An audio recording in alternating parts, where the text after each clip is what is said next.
Let's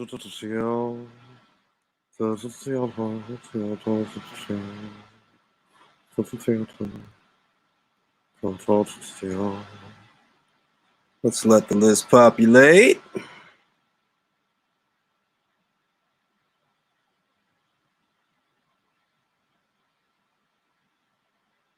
What a day, what a day. I'm telling you.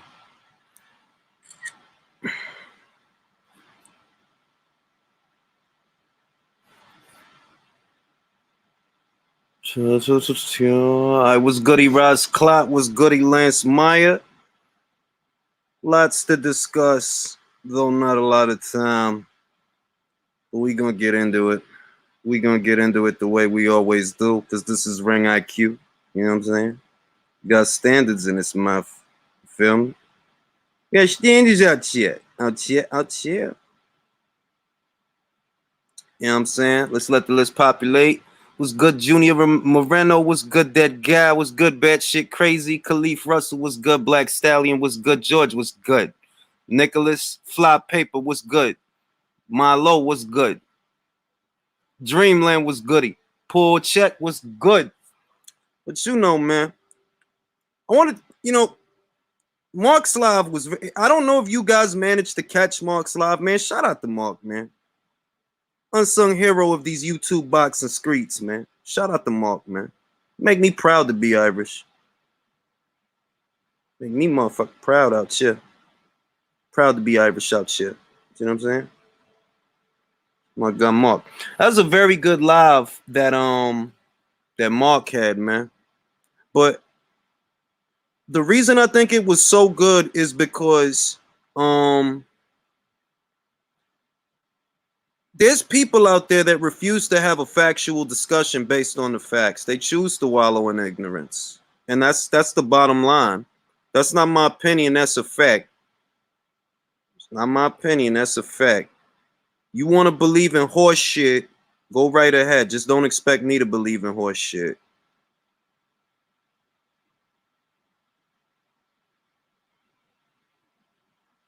You know what I'm saying? So these are strange times we live in when I'm supposed to believe, when I'm supposed to qualify opinions over facts, man. Strange times that we live in.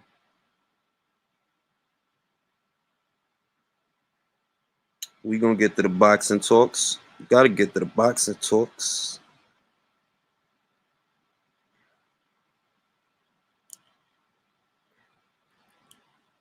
Mark's channel was, yeah, Mark got a good channel, man. Shout out to Mark, man. I don't know if he's asleep right now. He probably is, but shout out to Mark, man. AM was good. Gun rights was good. SSB was good. Can you give my friend Leebu a shout out? Yeah, shout out. Yeah, shout out to Leebu, man. Shout out to Leebu, man. God bless the dead.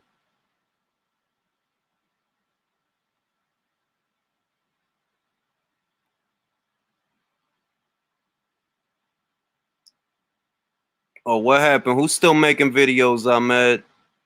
Who's still making videos? One of them guys that ain't got no. Who said I watch making assumptions? I said he's live. You can see who's live and who ain't.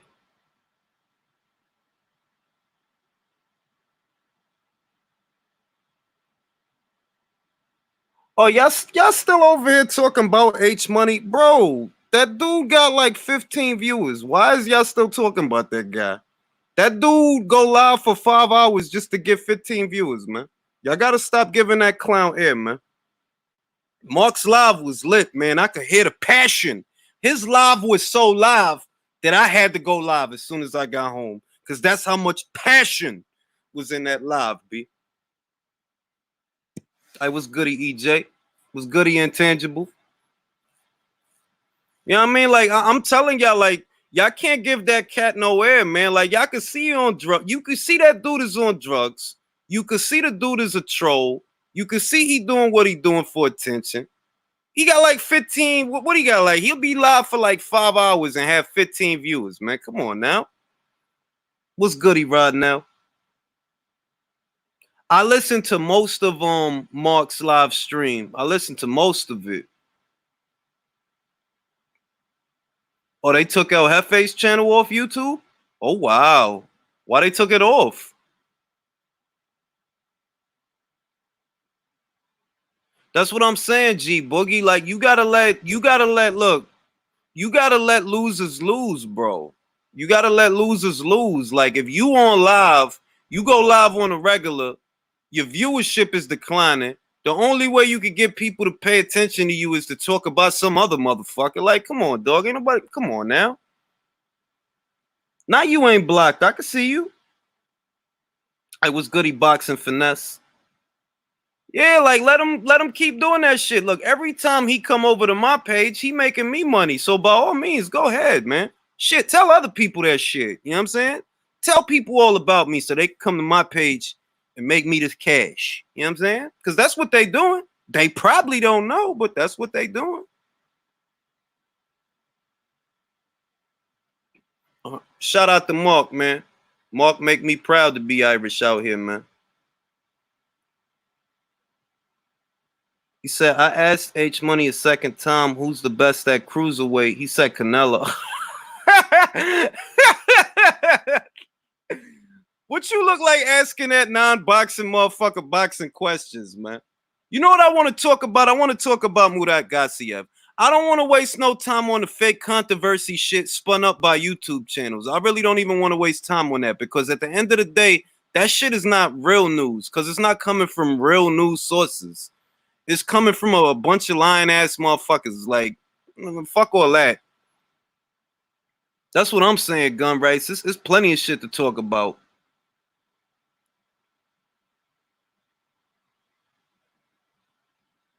Intangible boxing, it was gonna happen anyways. Today, some guy who lives near El Jefe challenged him to a fight, and they gonna meet up. Oh, word? They was scrapping. I mean, look, man. A lot of these guys think they could talk any old kind of way on the internet, and one day, they gonna bump into somebody because that's the shit they do, man. They do all this crazy, stupid shit, thinking it's all good on digital media, and then something happens, man. Shit. Well, the DAZN situation, in truth, the DAZN situation, of course they're gonna be, and let's talk about that. The DAZN situation, it's not surprising that they're gonna have problems. All sports are canceled, and they were a fledgling company that was trying to break into several markets. Their intention was to expand to 200 different countries around the world. They can't do that right now. This is hitting a revenue stream. They were still in the beginning stages of their expansion, so naturally there's going to be consequences. But I already see people talking about like, oh, I told you they was going to go under. No, motherfucker, you didn't tell nobody that there was going to be a pandemic and all sports would get shut down. You didn't tell nobody that shit. It's a lot. The shit that goes on the internet is so ridiculous sometimes, dog. It's just so many people that are so fucking thirsty to be famous or to be right about something. You got motherfuckers posting as they thumbnail, I told you so. Oh, so you told us when DAZN debuted in America that there was going to be a global pandemic that shuts all sports down? Did you tell us that?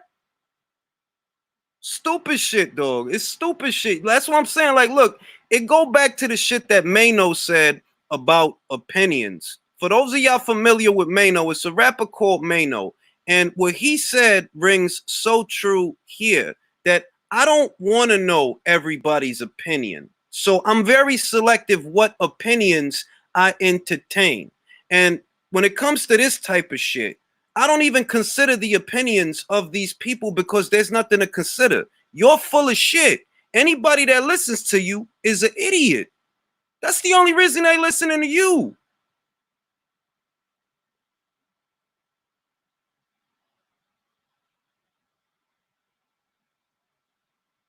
On a side note, Dubois is going to KO Joyce and then put Jarrell Miller. That's assuming that Jarrell Miller will even fight him, Dreamland. That's assuming. I could see him trying to get on some Hasadiddy type, like, I could see him getting on some Hasadiddy, like, oh, nah, I ain't doing that. All right, bro, then what are you doing? Joe Joyce wanted to fight you for over a year. You didn't want to get that man the time of day. Now, he finna debut on pay-per-view in the UK, granted, but he finna debut on pay-per-view, and what are you doing? If Joe Joyce win that fight, you know what I'm saying? If Joe Joyce win that Dubois fight, he the one who gonna be the A side.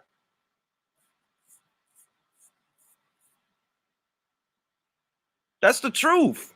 If Joe Joyce beats Daniel Dubois on a UK pay-per-view on BT Sport, Jarrell Miller can't be like he on some A-side shit. Bro, you never even been on pay-per-view. Anywhere on the planet.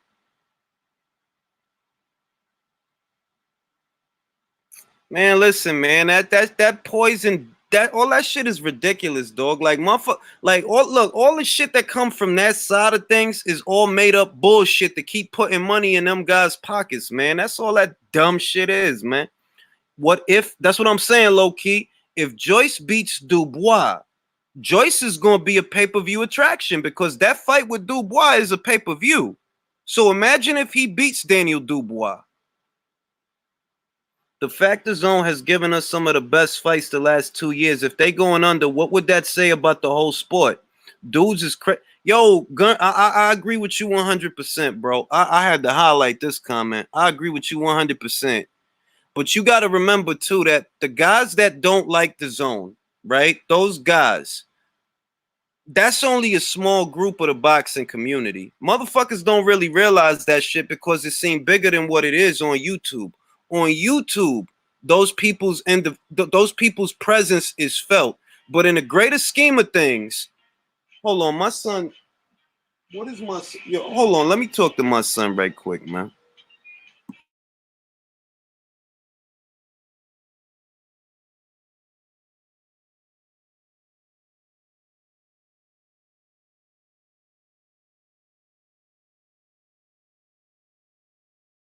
But yeah, you gotta realize that all them guys that act like they don't like the zone, right?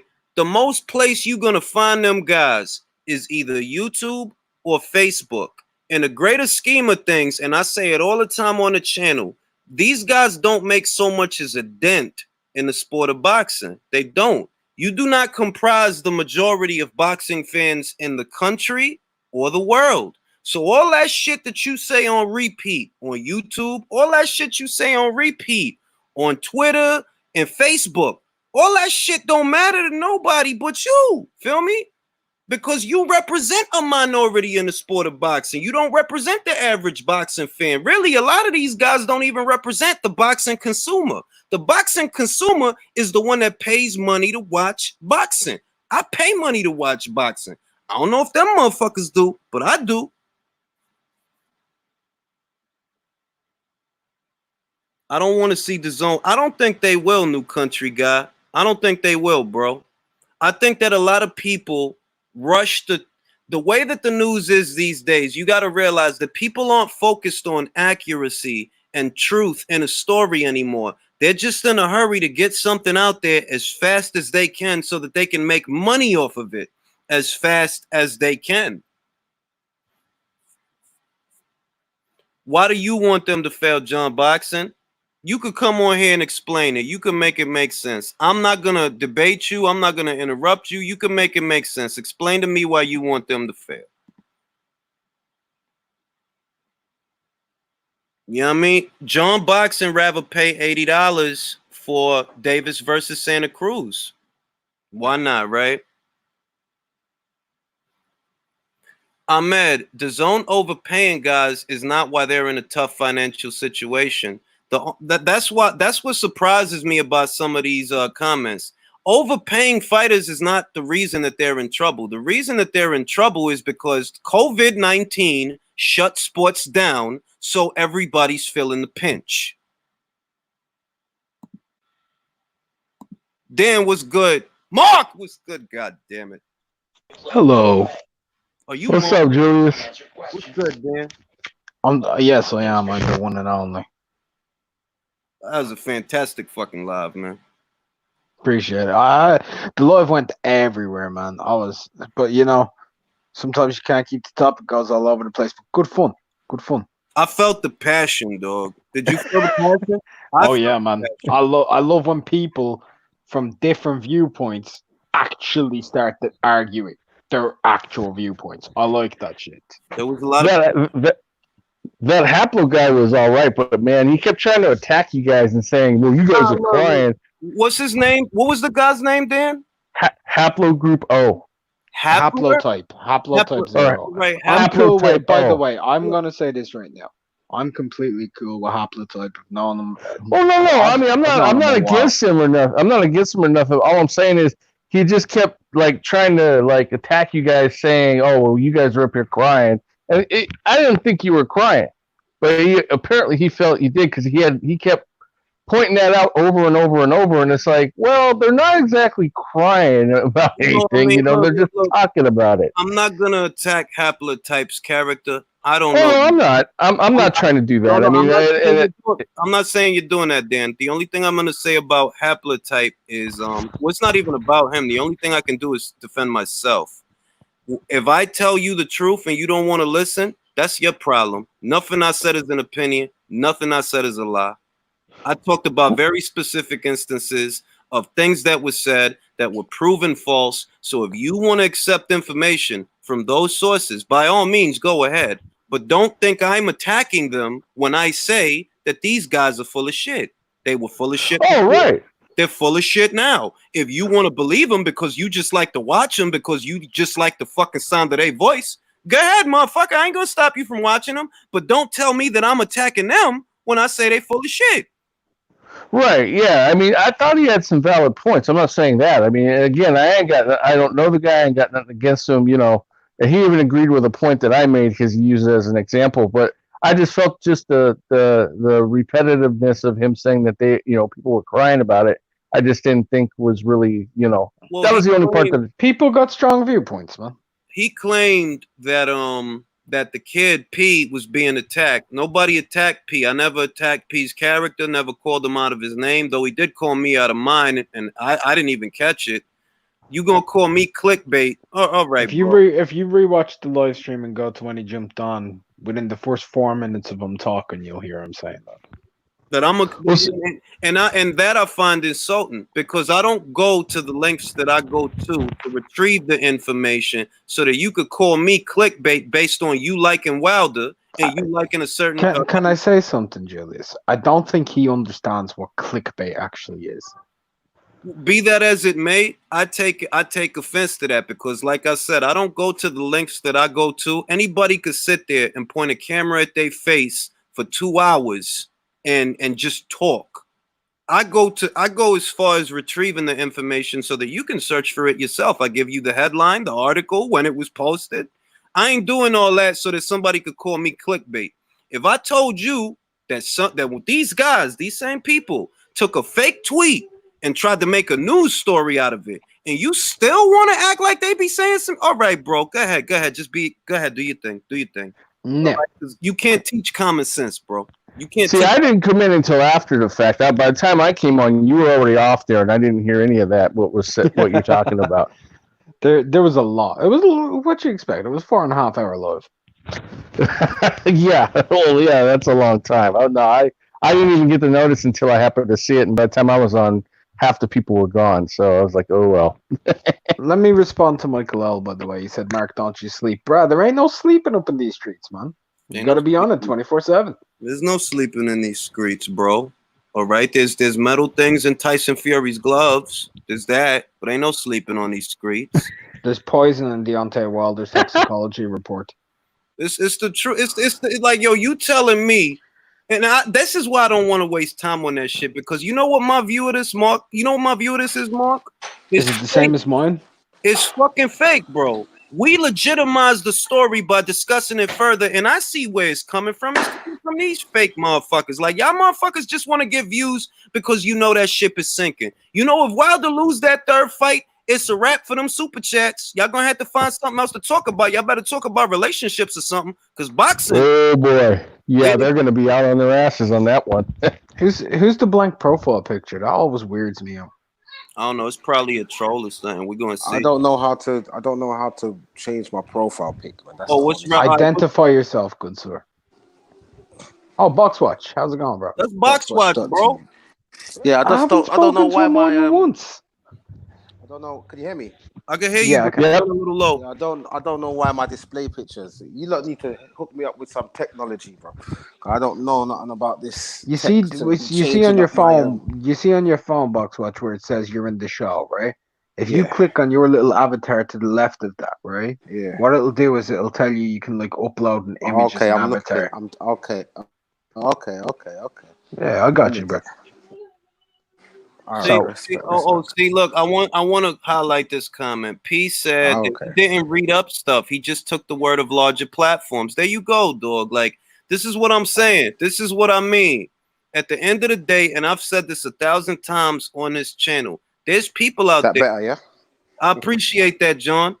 There's people out there that they prefer to be lied to. It is what it is. But but please don't accuse me of being a liar, because I show you every single area where I got the information from. I have no need to lie about anything, dog.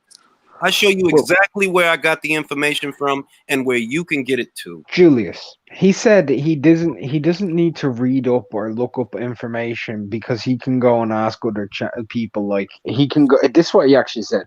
Why would I need to Oh, do that boy. when I can go and ask Unrivaled? And I'm like, well, I could turn around to you, like, ask me a question. Who's Sonny Liston? I could say Sonny Liston is 5'3" with freckles and he's yellow. And he Yeah, fought at super flyweight. Like yeah. that's what Like, happens. You can go. You don't know until you research yourself. That's the honest truth. and that's what I said, that the demographic, and I don't really care, because I'm allowed to speak my mind about any variety of subjects. Whoever don't like it could kick fucking rocks. Period. All right. When I see that misinformation is regularly spread and people just want to go with it and believe it, I'm sorry, but you're a fucking idiot. I don't need to be nice when I say that. You are a fucking idiot. You're not an independent thinker. You're sheep. That's what you are. You're telling me that you're going to believe something just because of where it came from.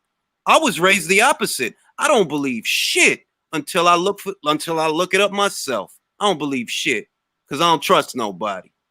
That's how I don't know. That's how I was raised. How you going to tell In me this day and age, that's a better thing. you gonna tell me you don't believe some shit? You gonna believe it just because you asked the motherfucker? Well, what if the motherfucker you asked don't know what he talking about? Then what? Then both of y'all gonna look stupid. You motherfucking crazy. Motherfucking crazy, man. All right?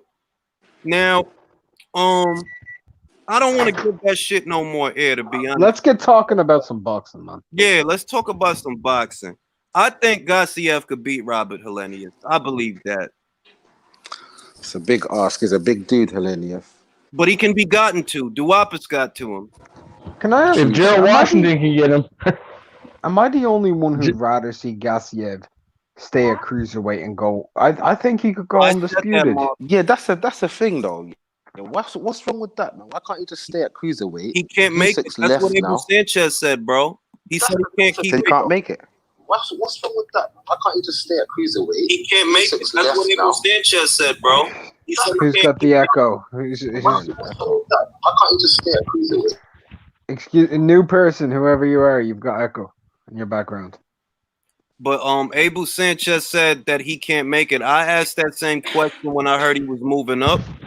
That you know what he should do now that Usyk's not there, unify the division, because a lot of these guys ain't gonna beat you. They're not gonna beat Gassiev, but apparently Gassiev was killing himself to make cruiserweight. So that could actually be the answer for why he looked so poor against Usyk. Maybe he was by then times they was struggling to make the weight. Hey, Julius, I was rocking, Dan. what's your opinion on Usyk versus Valine? Ooh, that's a tasty fight. That's a tasty. I like it myself, man. I think it's nice. It's interesting. It's a good fight, but I don't want to see. I want to see Usyk versus a pressure guy. So the fight that he has is the fight that I want. Yeah, that's the fight. The fight that he has is literally the fight that I would want. Like, yo, I don't want to see you in there with somebody that you could box them and do your thing. Now, I want to see you in there with somebody that's trying to drill you and mow you over, because then we're going to know if you can hang around up here. That's Derek. What happened? Usyk should fight Dillian White. Yeah, he should. He should. That's a tough one for Usyk. It's just that they going in opposite directions. Like, I'm not against that fight. If they can make that, like, if Dillian woke up tomorrow and said, "Yeah, I want to fight Usyk," man, put that shit on, please. Put it on. That would be a big fight. Well, the big question is whether or not Usyk has the power to keep the big heavyweights off him to make them respect him a bit. Yeah, that's gonna be the question that hangs over his head until we see that Chisora fight. Right. Until we see that fight, because that's the fight that's going to tell us, like, yo, you wasn't a big punch at cruiserweight, or can you do that moving and shaking and baking for 12 fucking rounds with these guys? Because some of these guys, Okay. telling you right now, you better not let them hit you. Better not. I got a question for y'all. The welterweight division. Do y'all think Dennis Uga is the real boogeyman at the division? No, I think so. based on Based on him and his the way he fought, I think he won that fight against Sean Porter. And I think even though he's 34 years old, I still think he's coming into his prime. John, he's getting John better. Boxing. What's up, player? I just want to ask you a question. Has he been given more fights against top 3 welterweights than Terence Crawford? What do you mean? Has he been given more top 3 welterweight? Yeah, has he been given the opportunity to fight for a world championship? Yeah. Also, has he fought against a top 3 welterweight? Has he been given that opportunity? Yes, he did. He fought Sean Porter and lost. Has Terence Crawford ever gotten that opportunity? No. Okay. No. Yeah, I mean, I don't view Ugas. This is the thing, right? I understand what John is saying, that there's people out there that don't want nothing to do with Ugas, but Spence is one of them. These guys can't hear me. Can you hear me? Yeah, I can hear you. Spence is one of them. He was calling him out for the last 2 years. So it's not that he's a boogeyman to the division. It's that he's a boogeyman to his own stablemates. But he also beat Terence Crawford in the amateur too. He's been calling out Terence Crawford as well. So let me ask you a question. Sean Porter beat Usyk in the amateurs. What the fuck does that have to do with with professional boxing? I mean, it's blab. I mean, it's a good way of promoting things like that. Sean Porter had 6 fights with Danny Jacobs in the amateurs or something like that. You think he could fight Danny Jacobs here today? I mean, it's 2 different weight class. But Ugas and Terence Crawford in the same weight class. So you saying that based on what happened in the amateurs, that makes him a boogeyman here today? I'm going based on what he's presenting in the welterweight division. Now, I don't see too many of these welterweights eager to get in the ring with him. No, you don't see PBC fighters in the. Well, he's called out Terence Crawford as well. I mean, Jerome Ennis is. I think he called out. Now I'm gonna ask a question. Actually, Jerome Ennis called him out, and he's you're not ready for me. Exactly. Jerome. While he was calling out for people, Jerome called him out. What I'm gonna say is he called out Spence for 2 years, didn't he? Okay. So who's he the boogeyman to? I think he's a boogeyman to the welterweight division. I'm gonna stand behind that. I don't stand behind that. I mean, that's cool. I'm not a fanboy for the guy. I just think that while we're sitting here talking about the usual guys, I made a video about this too. I think guys like Rashidi Ellis, Jerome Ennis, and Ugas are the guys that might surprise all of us. Because when they get that, go ahead, Mark. Say it again, Mark. What about Virgil Ortiz? Virgil Ortiz is that. He's one of the guys too. I'm gonna say, look, this is what I'm gonna say, right? This is what I'm gonna say, right? All right. It's not that Ugas isn't a boogeyman, or it's not that he is a boogeyman. The situation is, if anybody's circumventing him, it really is only his own stablemates. Because who has the strongest hold over the welterweight division? The PBC. Who has most of the top 10 welterweights? The PBC. Who are the guys that he can't get fights with? PBC guys. PBC. Mm-hmm. Who's Keith Thurman, Danny Garcia? These are PBC fighters. Why is it that Danny Garcia gets to fight Adrian Granados, Ivan Redkach, go and do a title fight? Why you couldn't find time for Ugas? You couldn't find time for Crawford. You couldn't find time for Ugas. You go straight into a title shot. If anybody's ducking this guy, it's his own stablemates. Now, Julius, correct me if I'm wrong here. Correct me if I'm wrong here. Didn't Ugas say he's fighting Mike Dallas while he waits to have his mandatory fight for the regular title against Rasputin? Yep. Hey, Mike Dallas is my homeboy. I know him. I've heard you say this. Yeah, I actually talk to him right now. And I did forget about Virgil Ortiz. My bad. Like, he's one of the guys. Yeah, but I'm just saying, like, Ugas, he just had a world title shot. He's now mandatory for another world title. You can't be a boogeyman if you're getting that many opportunities. Boogeyman is when nobody will fight you. That's what the boogeyman is. Okay, besides Jerome Ennis. Who's out there mentioning this guy's name? Why would they mention his name is the question. Because we are us as fans. We're actually Nah. promoting this guy. John, I'm gonna say this right now, yeah. If you go all across Hey, the I'm right world, about my bad. I heard your live stream, man. That shit was lit, bro. I gotta give you props on that one. appreciate it. When you go all across the world, right, and you ask everyone all around the world about fighters in the welterweight division, and we're talking about like Yordenis Ugas, right? I Mhm. guarantee you, more people know who Alexander Vesputin is around the world because he's known in Russia. But Ugas isn't really known, though. It ain't He's even kind of that. like a fringe name. No, it's look. It's not even that. This is what it boils down to, right? You wondering why nobody's calling Ugas out? Who's getting rich off of fighting Ugas that they gonna call him out? Because that's hold on. Let me finish my point. The only time you start seeing guys get called out is when they got paper. Ugas got paper. You know how much he made to fight Sean Porter, bro? $300,000. $300,000. Why would I call out Ugas? What I'm gonna get for fighting him? Besides Manny Pacquiao at the division, I mean, who can? Terrence Crawford got Amir Khan $7 million. Guaranteed. That's a lot of money. That's a lot of money. That's a lot of money. But what I'm saying is, I mean, I don't think any of these guys. My point is, I see your point that people aren't calling him out. I understand your point, but what I'm saying is they ain't calling out Vesputin either. Is he a boogeyman? No. But as a fan, from you guys, wouldn't you guys want to see that fight? Scratch all the money. Wouldn't you guys want to see Ugas get an opportunity in the shop? Of course, I've been saying that. I said I want to see Keith Thurman versus Ugas. I'll take Terrence Crawford versus Ugas. If we're talking about what I would want to see, of course I would want to see him get the fight. I'd like the rematch as well with Porter. Yeah, I'm not going to call him a boogeyman just because he can't get fights. I know a lot of motherfuckers that can't get fights for one reason or another. That don't make him a boogeyman just because some people ain't calling you out. You know how many motherfuckers is not getting called out? Kavaliauskas ain't getting called out. Is he a boogeyman?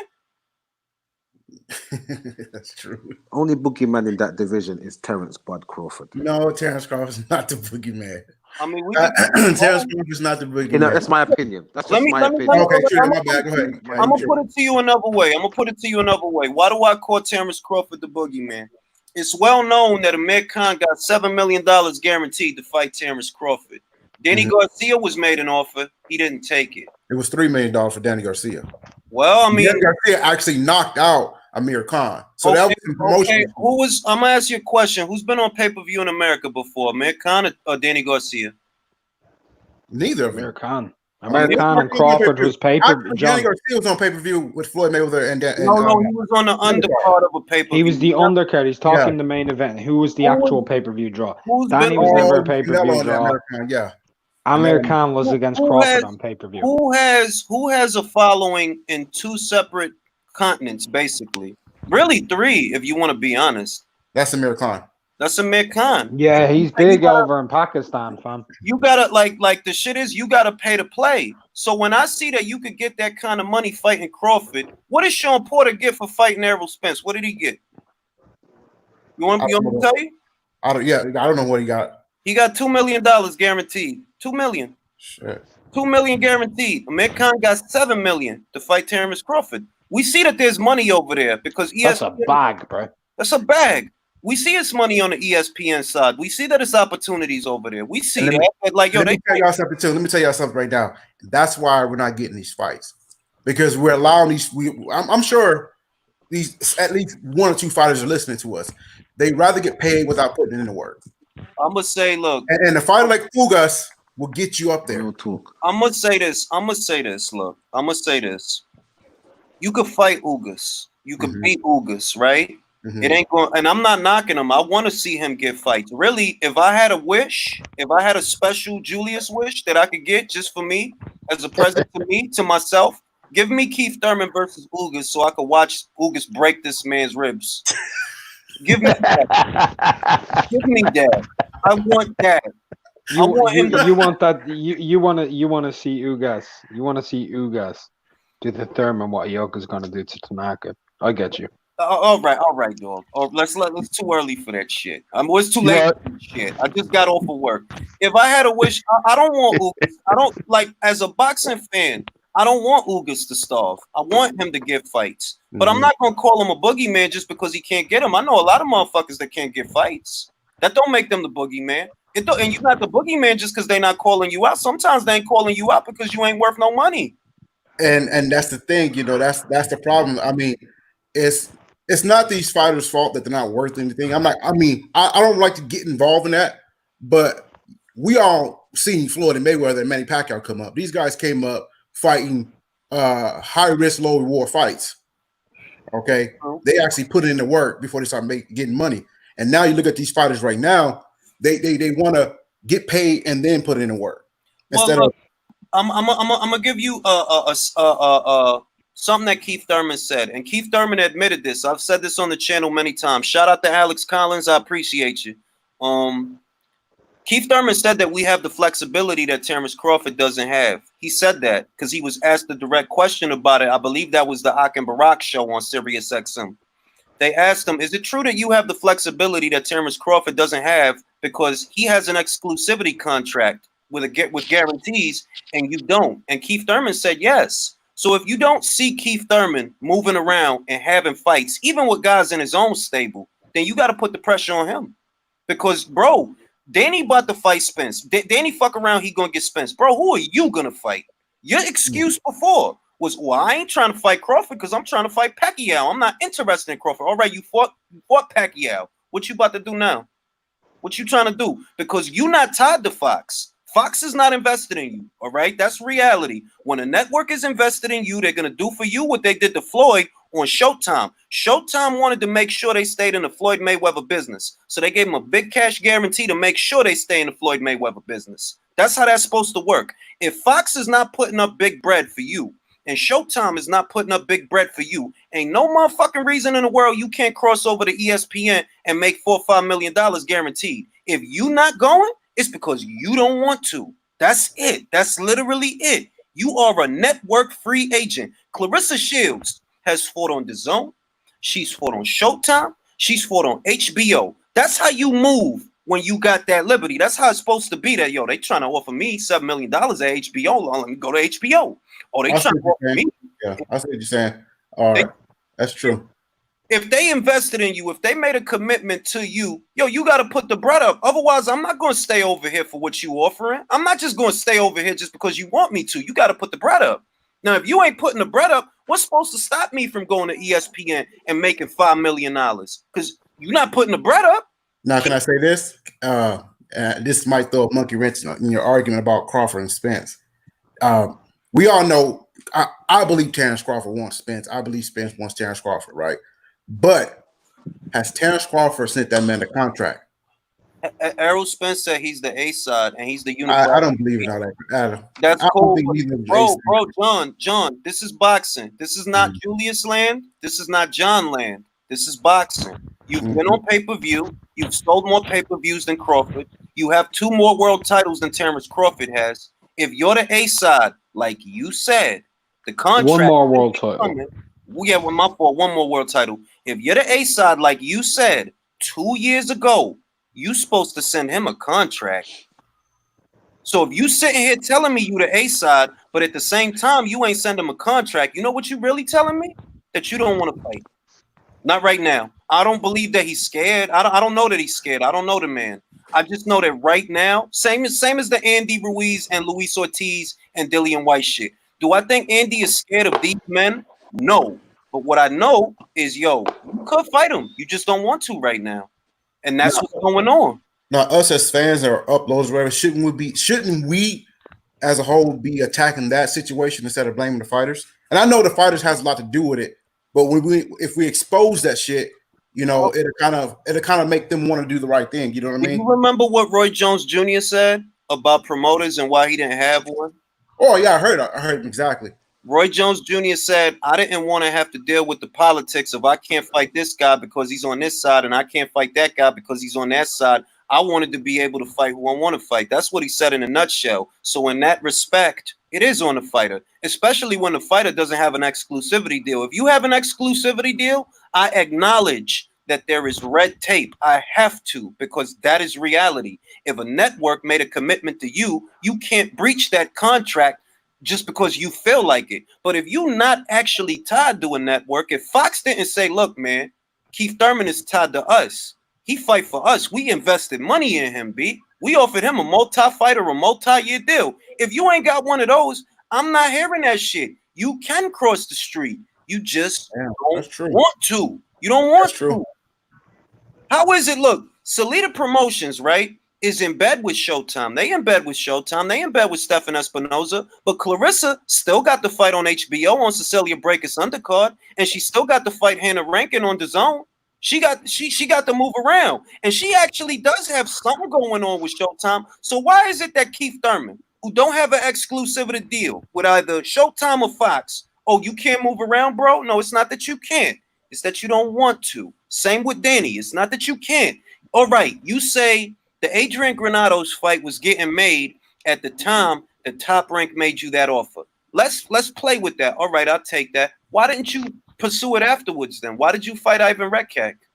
Why are you fighting him, bro? That dude is a nobody in the welterweight division. He's a nobody. Well, I think with Danny Garcia, I think business was made under the table, and that's why, like, I think he was supposed to fight Errol Spence.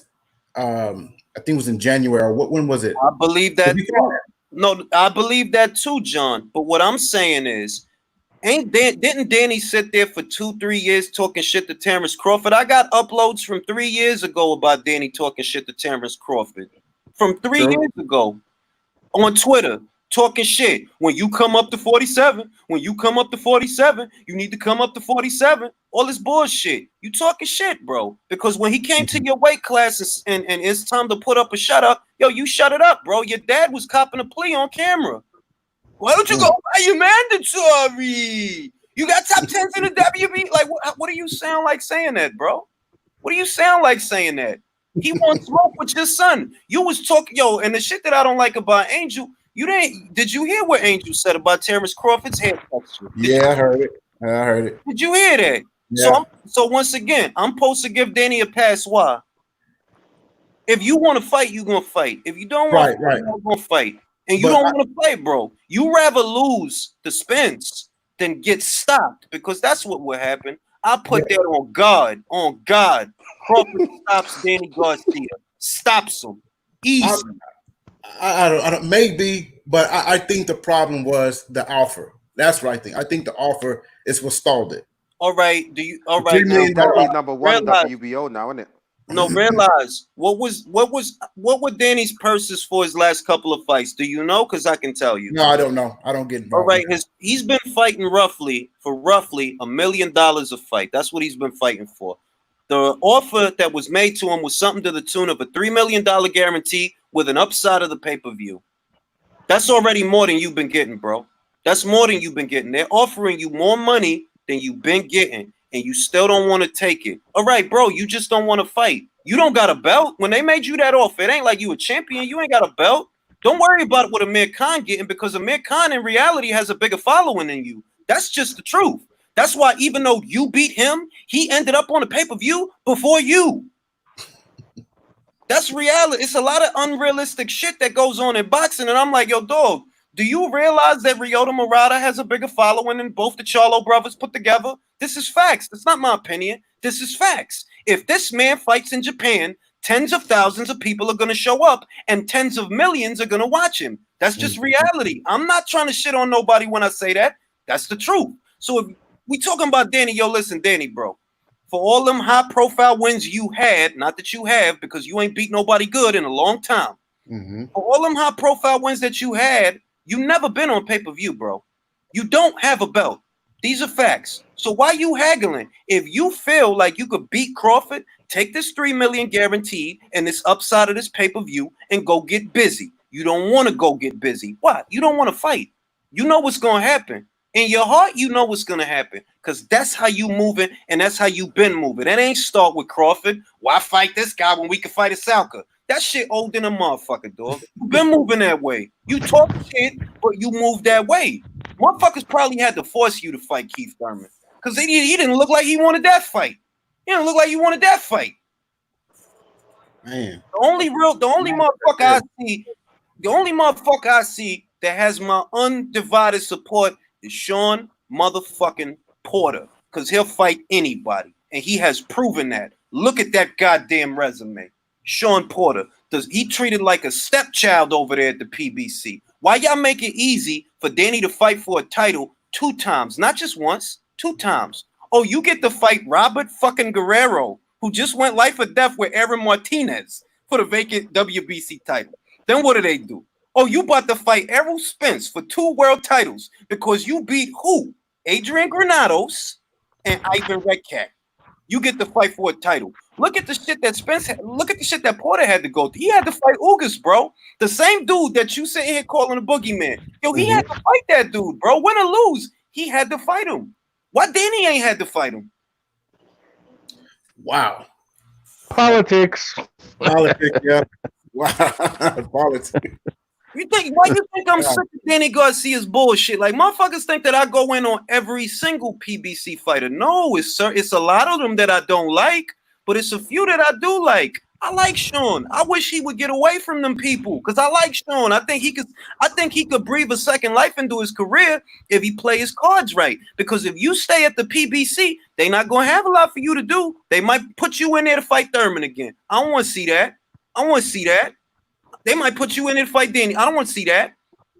All right, it's money on other streets. You need to find out what's going on those streets before you end up on the shelf for a year and a half because they can't find nothing for you to do. Why you think Omar Figueroa was away for so long? So they could feed you to your Denis Ugas, and they about to do it to Ugas because don't nobody want to fight him.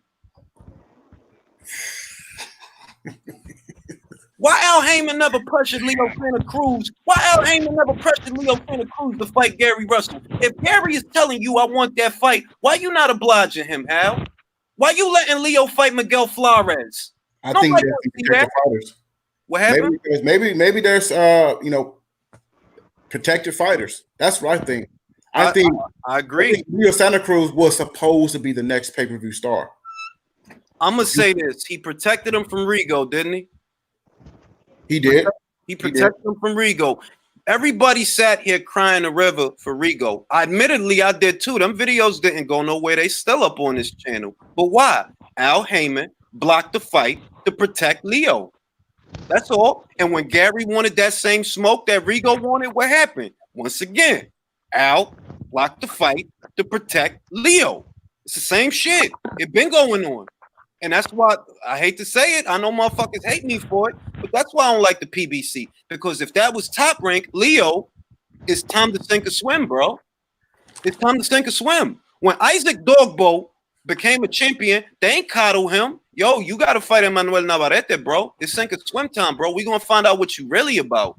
We found out. But it's sink or swim over there, bro. Ain't no applesauce over there. Motherfuckers are sitting there eating split peas and applesauce. Leo, I can't even name off the top of my head, Leo, last year. Well, I can name Miguel Flores. Why? Because you spent the last 2 years fighting nobody, bro. You ain't fight nobody for the last 2 years, bro. You was side by side with Gary Russell, bro. Gary's a damn good fighter. Why Gary can't get that fight? Why not? Yeah, they should have been fought, man. Yeah. Mares, Flores, and Rivera. And now look what's about to happen to Gary. The same shit that happened to Rigo. What happened to Rigo when he couldn't get fights? He jumped up 2 weight classes and got embarrassed. What's Gary talking about doing? Jumping up 2 weight classes? Let me say something to Sean Newton real quick. Sean, I don't think it's just Bob Arum's fault. I think, like I said, when I talk about this, I talk about all the powerhouses. I say powerhouses. Bob Arum is not no. Bob Arum should not get the pass. That's what I'm saying. Because Sean Newton just said, I think it's Arum's fault. Yeah, he's a part of the problem, just like everybody else. All these promoters are all part of the problem. All these promoters, they want to get fed too. I think this, bro. This is what I think. You're not wrong that Bob has his faults. But the difference between Bob and Al, I would say, is that Bob believes in his product. Why? He let Jose Ramirez go to Maurice Hooker's town on Maurice Hooker's platform because he believed that Jose can win that fight. He believed that. Otherwise, he wouldn't have let him do it. He ain't going to let the brand take a hit unless he believes in his product. and that's the difference. He believes in his guys. And isn't Jose Ramirez one of Aram's biggest ticket sellers? He does well in Fresno, doesn't he? Like mad well. Yes, he does. 14,000 tickets sold, and that was years ago. He Has Jose Ramirez got an exclusivity deal with ESPN? I don't know. Not yet. No, not yet. Otherwise, If he beats Josh Taylor and goes undisputed as a Mexican American, you bet your ass he's getting now an you're exclusivity talking. deal. Right now, he doesn't have an exclusivity deal. And how do you know he doesn't have an exclusivity deal? Because he fought on his own. He fought on his own against Mario Soper. So with the PBC, is Al Heyman a promoter? He's an advisor. No, he's an advisor. So is what he does. PBC a promotional company? This is what he does, Box Watch. His title is an advisor and a manager, but in reality, he operates as a promoter because he has deals. He himself has the deal with the network. His brand, Premier Boxing Champions, his fighting series, has a deal with the network. In that way, bro, you're not just a manager, you're a promoter. The fighters then have a deal with the PBC. Is that right?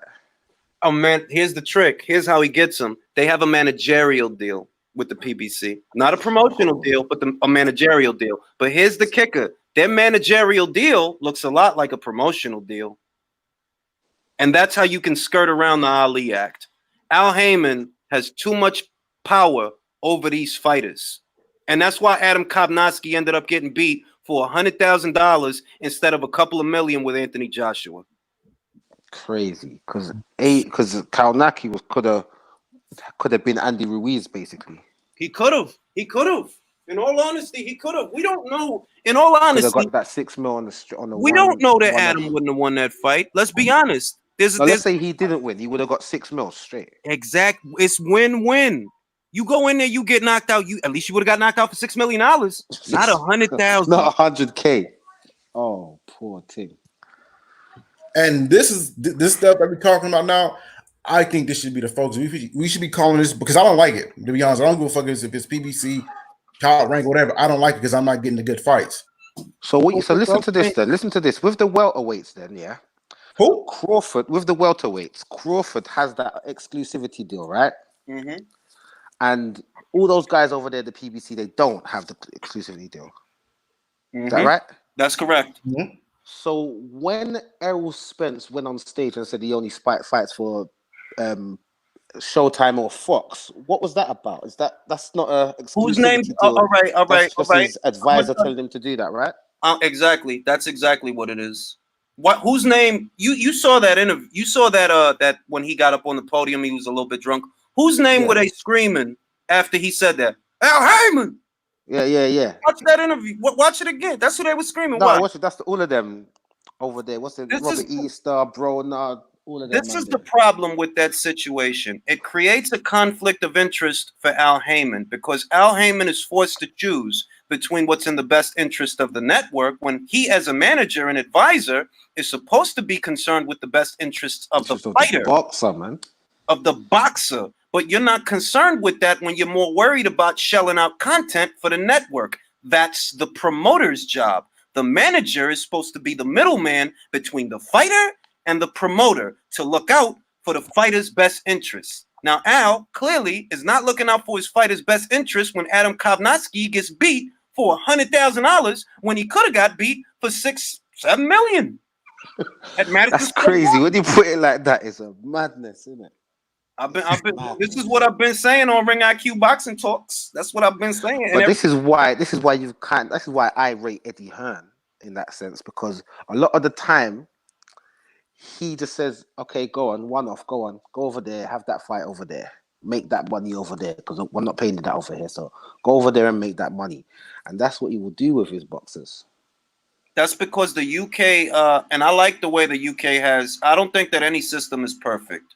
But what I like about the United Kingdom's setup is they have the British Board of Boxing Control, and they have more things in play that here in America, when it comes to boxing, it's like the Wild Wild West, bro. Different commissions with different regulations, like the shit that happened in New York when Wilder got stopped in the ahead of the next round to get his eyes checked, right? That's not some shit that would happen in every state, but in New York State, yeah, that would happen. They could literally stop the fight in the middle of the fight or going into the next round to see if a guy's out on his feet. Now, I think in Vegas it'll probably be different. In California it'll probably be different. There's no structure in America with these commissions. There's not really a force that oversees what's going on. And that's why all this crooked dumb shit always happens, because boxing don't have an MLB or an NFL or an NBA. They don't have that. You have different states, different commissions with different rules, and promoters know how to get around that shit. All these motherfuckers know how to get around that shit.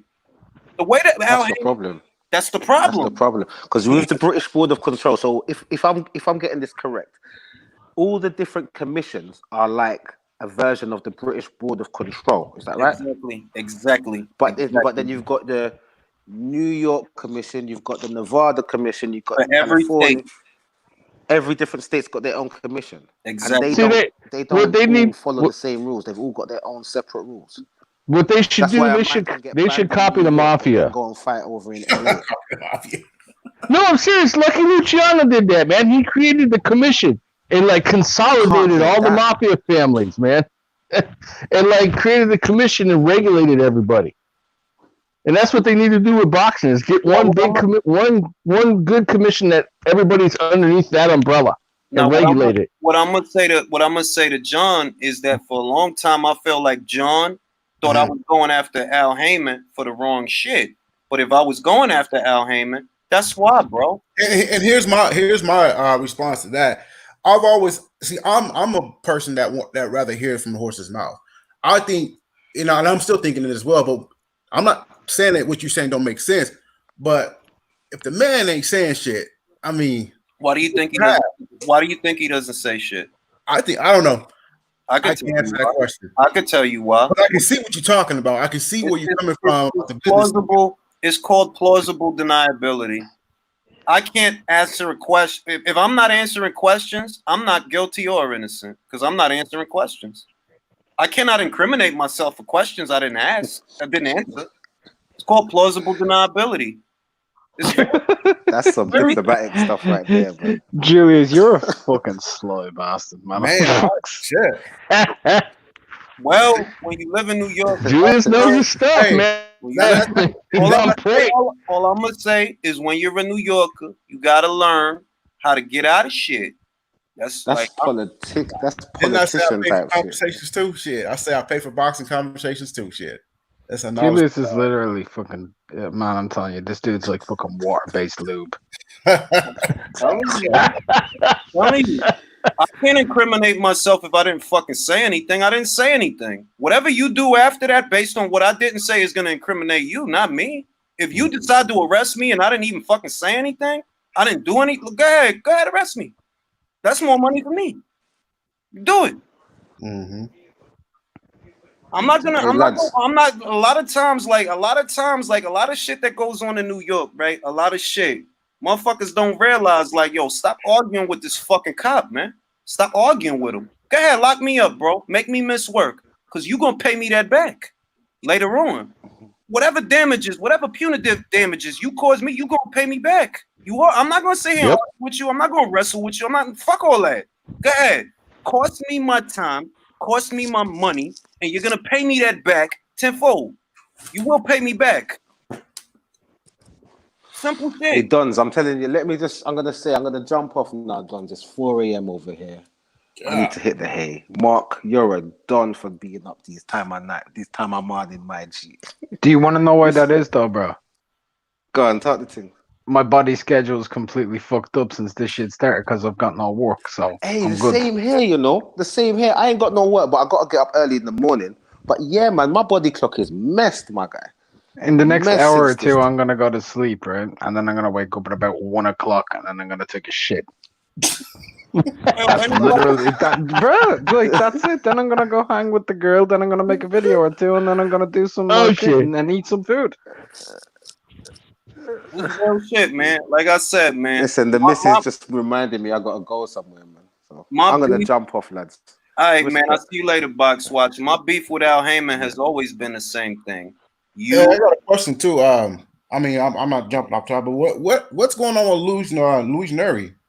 Luis Neri's a PBC fighter, but he's fucked right now. The best thing he could do is try to get that Ray Vargas fight. Ray Vargas just signed to the PBC.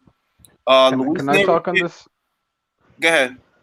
Yeah, he's also said that he wants to fight a featherweight now instead of 122. He was meant to fight Almeida at He's 122, gonna and get his fucking ass kicked. yeah, he's saying it, so. That's coming off. Apparently, he's struggling to make weight even at 122. So I think he's gonna probably have one fight at 122 and skip straight to 126. He's a big dude too, so I mean, I'm not ain't heard from the guy. I'm gonna tell you one motherfucking thing, dog. Not that the fight is gonna happen, because it probably ain't. But if you put Luis Neri in there with a Emmanuel Navarrete, that motherfucker, he will get his fucking ass kicked, dog. Luis Neri, I'm not gonna call him a weight bully. I don't know. He did get popped for clenbuterol, so I got questions. I got suspicions. But at the end of the day, I didn't really feel he's cut out for 122. If he go to 26, it's over for his ass. They better guide him very carefully, very carefully. They better put the Leo Santa Cruz GPS on him. You better guide him the way you guided Leo. You're going to put him in there with the right one, and you're going to get fucked up. That's what's going to happen. Matter of fact, let Gary have that little motherfucker. Let Gary have him. Gary's still a champion at 126. Let him have him. He'll whoop Gary's ass. Who whooped Gary's ass? Neri, bro. I like that dude, man. Bro, you talking about, he hasn't had a fight at 122 yet, right? What are you going to do at 126? Yeah, true. Yeah. I'm just talking about my ass, but I like that dude, man. I don't like that dude, man. I don't like that. How many of his fights have you seen, John? I've seen a couple of his fights. I've seen the fight with him and Payano. That was his last fight, but I've seen a couple of his fights. Yeah. Did you see him fight against Yamanaka? Mm-hmm. He's a go ahead. When he was on drugs. He looked fucking beastly in that fight, didn't he? He looked amazing. That's when he was on fucking clenbuterol. That second fight with Yamanaka, fam, he was unreal. The one where he missed weight because he couldn't use clenbuterol. That one. Gosh. That one. Like, I don't like Luis Neri, man. I'm gonna be honest. Give me Emmanuel Navarrete and his George Michael haircut 7 days a week, bro. Yeah, Neri's a good fighter, right? He's a good fighter. I just think he's got discipline, though. Well, I think discipline. I think there is fundamental flaws with him, and especially his mentality. If you can hit Neri hard, he backs away big time. He's a front runner. He needs to get you on the back foot, and then he can dominate you. The problem is, if you go up to that 122 division, like guys like Akhmadaliev and Navarrete, you're gonna struggle to make those guys really, really fear you. And Akhmadaliev hit low key. Yeah, he got fancy fucking feet, but he hit hard. Don't let him hit hard, man. And I mean, like the only guy really available from at 122 is Ray Vargas, who's a very long guy. Very, very long. And then up at 126, he's only got Gary. He's going to lose the hand speed battle, which is helpful against other guys. Gary will beat the hairline off of him. Beat the fucking hairline off of him, dog. Please give him to Gary. Please. I think if he goes to 122, like at 122, going to 126 is too much. Do you guys do bets on here? You guys do bets? I bet. I'm just saying, future reference. You guys do bets. Me and Mark got a standing bet right now. We got 2 standing bets. Because I think you guys are sleeping on Luis Neri. I mean, bro, I saw him against Payano. He looked confused. Well, I mean, he was going through some shit too. Like when is he not going through some shit? When is he not? That's what I'm saying. And he's fighting on. I'm not gonna say on a decent. He's still performing, but when he finally, like I said, when he get his shit together and he's focused, what kind of Luis Neri we gonna get? I know what's going on. I'll make a standing bet with you, John. Right? I'll make a because I'm talking about Gary Russell. I think he'll beat the shit out of Gary Russell. Gary Russell. Gary Russell. Listen, Gary Russell. He relies on speed. Gary Russell's a good fighter, but I think pressure breaks pipes. And we all know that. Gary Russell's also got hella good timing. He's also got very good foot position. Gary Like, Russell. very good for You position. look at Gary Russell's last 3 fights. Jojo Diaz was he beat Jojo Diaz, but later on in that fight, well, second half of the fight, Gary Russell gasses out. Yeah, but put it like this. Look, Jojo Diaz is more or less a pressure guy in a manner of speaking, right? Jojo Diaz is much more big-bodied than low-ass Luis Neri, bro. He much more big-bodied than that guy. So is Tawks Niambier. Yes. And he's a Y'all long calling him guy. small though. Y'all calling him small, but how do you guys know he's not killing himself to make that weight? What if this 126 is actually good for him? You know, him not killing himself can actually be good for him at 126. You know what I'm saying? It could. I'm not gonna lie to you. Sometimes I'm gonna put it to you this way, right? Like sometimes a guy moves up. Yeah, it actually is better for him. Like I think, for example, if Jamel Herring go to 35, he might feel fresh up there because he's a long guy for 30. He's a real long. Like he got plenty of room to fill out. So it depends on the guy's frame, right? But Luis Neri, you good for where you at, bro. You ain't that good a boxer that you gonna go up there and shake and bake nobody. I'll tell you that right now. Go ahead, come forward on Gary. Try that dumb shit. Come forward on Gary. Try it. He don't remind you of John. Marcus McDonough. He reminds me of Marcus McDonough. Marcus McDonough gives boxers hell all day. And that's what I see. That's what I see. No. He gave pure boxers hell all day. That if you gonna sit there fighting long distance, trying to move around the ring, then you gonna give him the opportunity to muscle you around. But if you punch with him, that's something else. Don't forget what Amir Khan did to his ass. Don't forget that. You sit there and punch with him. Marcos don't like that shit. Right. Hey, John, you want somebody to bet with, man? Go check out Ray Walker. He'll bet. That he loves betting. No, hold on. I like. How much are you looking to bet, John? Huh? John, how much are you looking to bet if the fight happens, Neri versus Gary? I mean, my pockets ain't deep. I put 100 too. Okay. Yeah, I'll go 100. I'll go 100 with you. That's a standing bet. 102. Yeah. Nice chunk of change. Shout out to Ray Walker. I ain't talked to Ray in a minute, man. Shout out to Ray Walker. Shout out to Texas. Yeah, big time. I'll do a standing bet with you now if you want. Like if the fight happens, Neri versus Gary Russell at featherweight, I'll take Gary for 100. Oh, that'd be perfect. Yeah, Perfect. I'll take that. You know what I think is gonna happen though? Realistically, you know what I think is gonna happen? You're gonna go to 1-2-2 and fight against Ray Vargas. But one time though, he's gonna move up. I'm gonna tell you what I think is gonna happen. I think Ray Vargas's ass is gonna move up. Luis Neri's gonna get Ray Vargas's WBC title, and somebody gonna beat the shit out of Ray. That's what I think is gonna happen. Ray been sitting there at that weight for a long fucking time. He ain't trying to unify. He don't want to fight Emmanuel. Clearly, Emmanuel already called him out. Like, bro, he has my number. If you want to fight, all you got to do is call me. He don't want that fight, bro. All right, he gonna go to 126. Somebody is gonna cook his ass. If they put him in there with somebody, they're gonna cook his ass. And Luis Neri might fuck around, pick up his belt.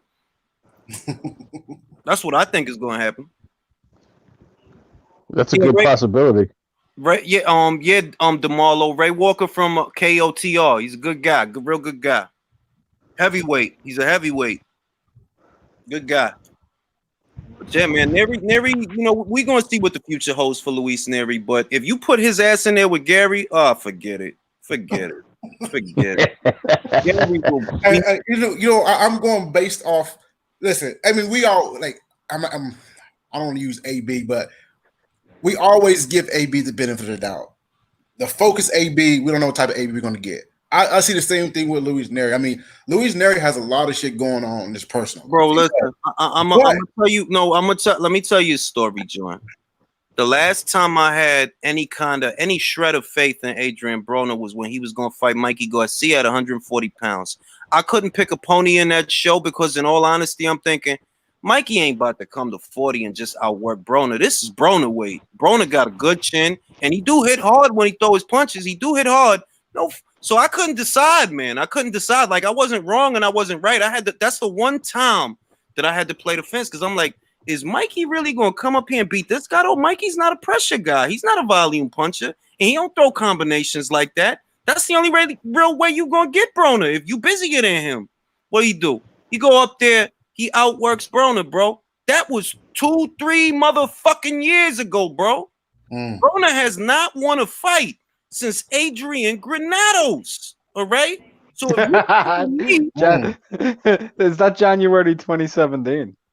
I'm telling, look, you know what I'm saying? So if you're telling me that Luis Neri is a parallel for Adrian Broner, you No, proving no. my point. You A proving my focus. point. A focused Luis narrative. You know, a focused Luis narrative.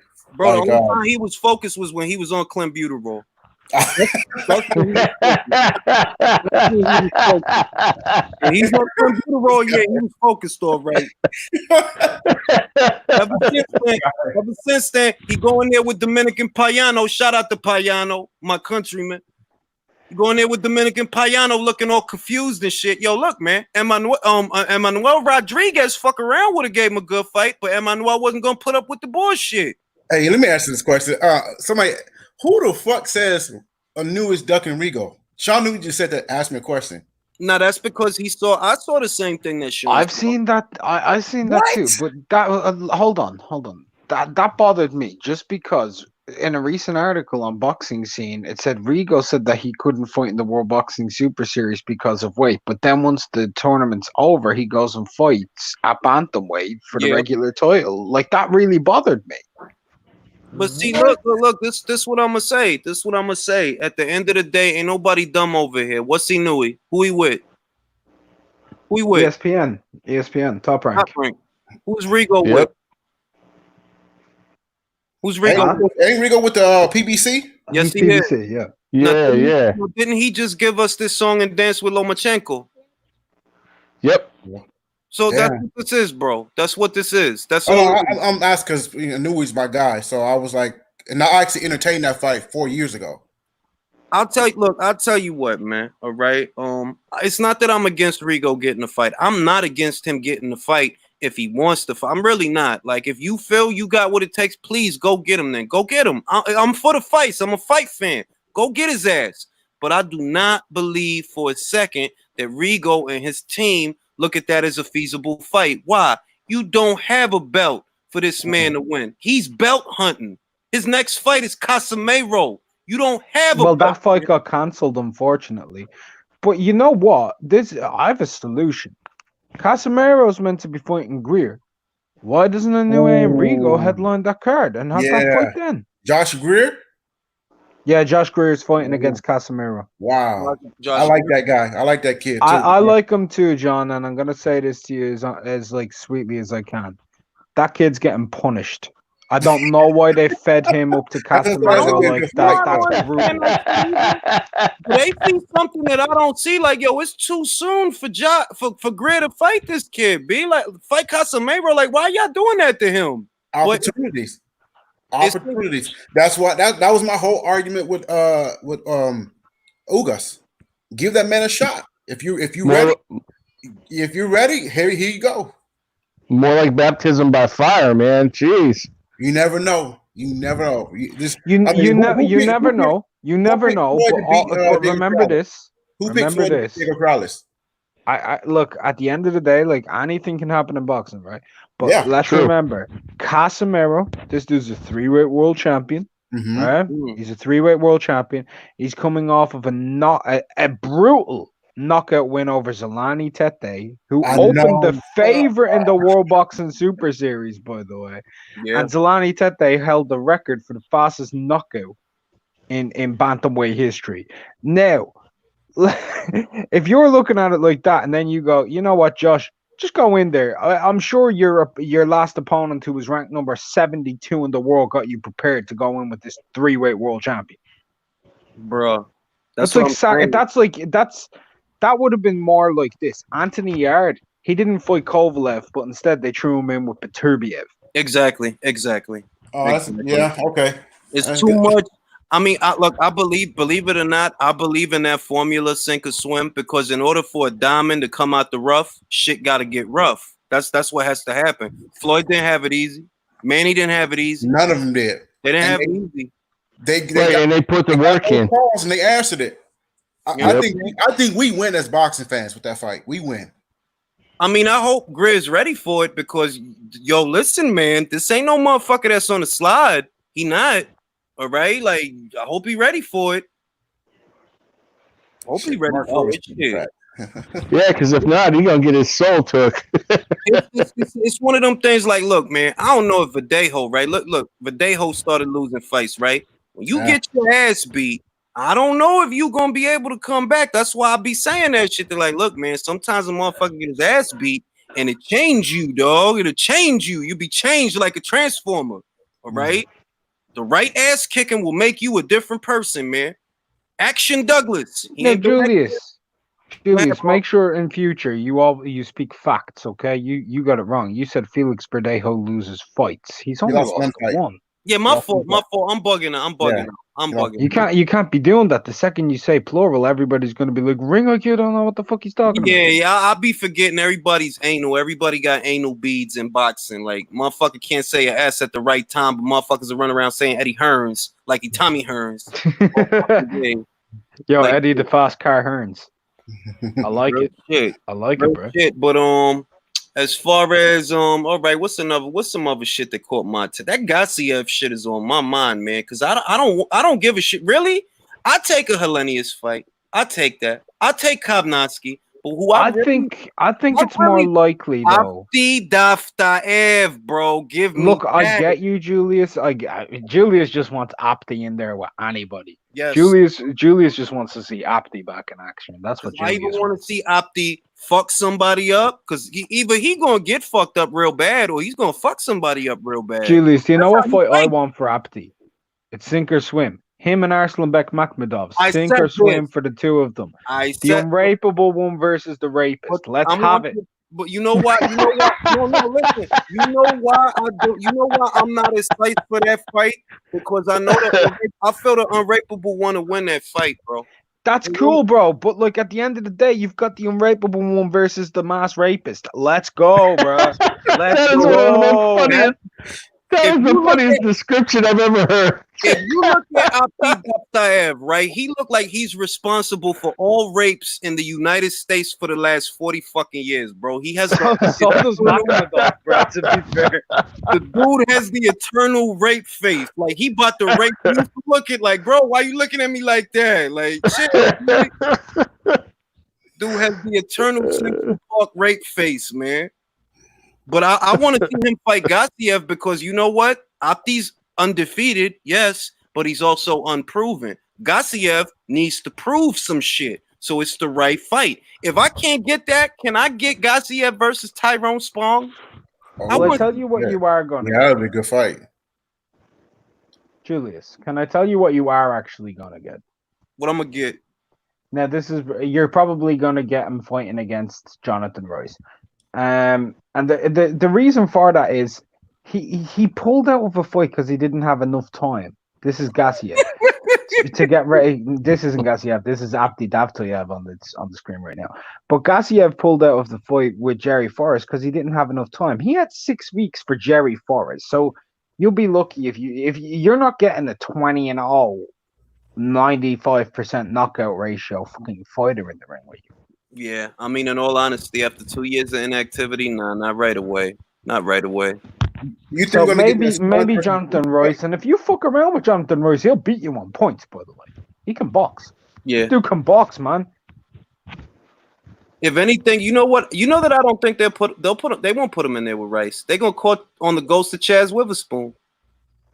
Chaz got one more good one in him, man. After 2 years of inactivity, they're not gonna risk it, bro. They're not gonna risk it. Any guy that stands a remote chance, they're not gonna risk it. Alex Lepai or Chaz Witherspoon. Actually, I think I know who it might be, just because this guy was actually in negotiations with Joseph Parker for a fight. You know the way Joseph Parker's last fight? This guy would have been Joe's opponent, but they decided to change. Erkin Tepper. Oh yeah, yeah, the guy that Joshua beat a couple of years. Yeah. No, that's Carlos Takam. Erkin Tepper's the fat Turkish dude who knocked out David Price, and he also tested positive for roids a few years ago. Wait a minute. Let me just let me fact check my old ass. I'm pretty sure he beat that fucking guy. Joshua never fought Erkin Tepper. I'm fucking old. Right? Take that to the bank with me. Take that to the bank with me. I'm Erkin Tepper knocked out David Price. Fucking shit, I'm so old. You know why I keep fucking up on Erkentepa? Gary Cornish. It's all them G's and R's and K's that's fucking me up. I'm old, all right? I'm fucking old. Erkentepa, Gary Cornish. It's a lot of R's, it's a lot of K's, a lot of issues, it's a lot of going on. That's what it was. Erkentepa never fought Gary Cornish either. No. Because Joshua fought Gary Cornish, I was confusing his name with Erkentepa's name because of them K's and them G's and them R's and them issues. Well, he also beat a guy who's a couple people might be familiar with. Like, I think John might be familiar with. Erkentepa beat Derek Rossi. All right, Derek Rossi. Mm-hmm. So he also beat Johan De Happe. Mm-hmm. You know that's Terrell Miller's best win? Huh? That's Terrell. No, wait. I'm getting old again. I meant Fred Cassi. Fucking shit, dog. I'm getting old. It's 2 S's in Derek Rossi, right, Mark? Huh? It's ROSSY. That's why. That's why. Mm-hmm. It's 2 S's in Derek Rossi, but it's 2 S's in Fred Cassi. Oh, I see where you're getting mixed I'm up. fucking old, bro. Yeah. Right? I'm coolsy. You need to get that pussy. Yeah. There's 2 S's in pussy. I don't know why that's so funny. It's a happenstance, bro. With Kismet, there's 2 S's in Rossi, it's 2 S's in Cassi, it's 2 S's in pussy. We're fucking children. We are though. We are. No, actually, hold up. That could be taken out of context so badly. We are not. We're not. We ourselves, we are children. We are not fucking children. No. Whoa! Dodge the bullet. Oh shit! Oh. Hey, any word on who Spence's next opponent is going to be? There's this guy, man, Maurice Lee, and the more I see of Danny Garcia. I think it's gonna be Danny because this Maurice Lee guy. The more I see of him, the more I start to think he's not all there. Like you just saying that you're gonna fight Spence. Ain't nobody told you that shit. You just keep saying that shit. I like Morris Lee, Brad. But let me tell you my main reason why, right? Morris Lee kind of looks like that one dude who you know might be Blair Cobb's friend. Yeah. But Blair Cobbs was able to beat the shit out of him, and now he's hoping that like if Blair Cobbs can call out Crawford, he can get the Spence fight. I bet you those two are cousins. Nothing would surprise me, dog. Boxing is a small world. It's a small world. Like, how are you going to be 12-1-2 and call out the unified welterweight champion of the world? I think you lost to Cameron Crail, bro. He's doing that speak it, believe it, receive it bullshit. He thinks he's gonna talk himself. Jeez. He lost to Cameron Crail. This ain't the fucking secret, bro. Mark, speak it, believe it, receive it. Bro, okay? It ain't the secret, bro. It's not like, oh, if you speak positivity, you're going to become a billionaire in 2 days. This ain't no book that's been sold by fucking Hansel law and Gretel, of attraction, bro. He's putting it out there in the universe so that he could get the Spence fight. That's what he's doing. You can't be mad at him for shooting for the brass ring, man. No, I can't. You know what made me mad is that he confused me because I'd seen reports from Fight Hype. I seen it on Fight Hype, yo. Maurice Lee talking about he got the Spence fight. I'm like, how you get the Spence fight? Why they got Spence fighting a southpaw? Is he about to fight Manny? Is he about to fight Crawford? Because you know, if you was going to tune up for a southpaw, you'd get like a Maurice Lee. Like, all right, I'm trying to have this Pacquiao fight, so let me tune up with a southpaw. That's what I was thinking. I'm like, wait a minute, this motherfucker just saying that shit. Like, ain't nobody told you that shit. I'm more qualified to fight Errol Spence than Morris Lee, bro. I've got less losses on my record than he does, mate. Oh, shit. I'm just curious to see how Spence is going to do in his next fight or two because I think we're all we don't really know what the effects of that wreck are yet on him, and we don't know if he's going to be the same or if he's not. And it makes it really. There's a big question mark there. I really would like to see. I'm very curious. I hope he's okay. Look like Prince. Give Spence Luis Collazo. It's a good tune-up kind of guy. And if it was me, if I'm Al Heyman, like, yo, all right, Spence, do one for the fans because they was wishing you well in the middle of that car accident. You're going to fight on Fox. We're going to get some big ratings, make some big ad revenue. All right, this one's a free one because it's a tune-up fight. So go in there with Luis Collazo. you know, and you should be able to beat him. You should be able to beat him. You know, he's not a top 10 guy. God bless him and his family, but he's not a top 10 guy no more. You know, he journeyman status. Go in there with Luis, get yourself an easy decision win, get some rounds in, and it's a free one. But don't give me Danny Garcia for no motherfucking $80, bro. Nah, bro, not him. Please, not him. If it was Thurman, I'll pay to watch you beat the shit out of Thurman. I'll pay to see that shit. Julius. So you think Danny's gonna lose to Errol Spence? This is what I think, right? If Errol's himself, yes. If Errol's himself, he should win that fight comfortably. He should. Because he's a better boxer. I do believe that Errol shows me more layers than Danny. Danny, this is Mark's favorite word. This is my new favorite word. Danny capitulates. He capitulates. You motherfucker. You You said stealing my that shit. fucking brand. Shit on 3 lives, it's stuck. I had to look it up. Like capitulate. Yeah, that's fucking Danny Garcia. You just stop resisting, bro. You stop resisting. Like, you could have made that Thurman fight more decisive. You ain't want to do that. You could have made that Porter fight more decisive. You ain't want to do that. It was a close fight, but the difference to me was Porter looks busier than you. That's why they gave it to him, because he looks busier than you. He's giving you more respect than people thought he was going to give you. If you want to be real, Porter gave Danny more respect than he gave Spence. Yep, that's true. No, Yeah. I'm gonna use Julius's favorite word, right? Now, Julius, we can't run the risk. We can't run the risk of vilifying Danny Garcia. We're not vilifying Danny Garcia. We're just identifying that he capitulates in fights, because his capitulation is a constant. Like, yo, dog, like, you got the tools, you well-rounded, but you don't want it bad enough, bro. You keep capitulating. Yeah. Oh, I can't. I love that word, though. To be fair, when Tanaka capitulates against Ioka, it's going to be a Get the pink fuck out of beauty. here. What is Tanaka? Matter of fact, I ain't gonna say that. He was kind of capitulating. God, what the fuck was the last guy that he fought? Shokamura. He was that the one where he was getting fucked up a little bit? Well, he was against Shokamura for sure to the body. Yeah. All right, guys, I gotta bounce. Old lady's coming. Fuck. I dig it. I bro. don't think. Talking to you. All right, man. Take care, John. All right, John. Have a good one. You too. Actually, I don't think Kimura was his last opponent. Was he? No, I think it was it actually was that like Tua Puerto Rican Lahuzi. It was Tua Lahuzi, wasn't it? Wasn't it a Puerto Rican kid? No, that was Jonathan Gonzalez. Jonathan Gonzalez. That was 7 rounds. He did struggle with him, but his last fight was Tua Lahuzi. Yeah. I'm pretty sure it was Tua Lahuzi, the Chinese guy, the Chinese Yeah. baker.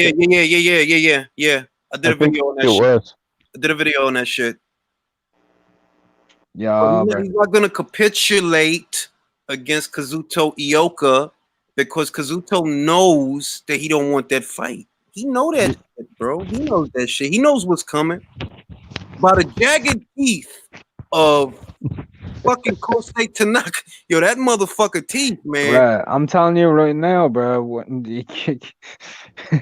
Tanaka's ribs gonna be looking like his fucking teeth when he gets done with him, bro. It's gonna be looking like the back end of a banjo card, bro.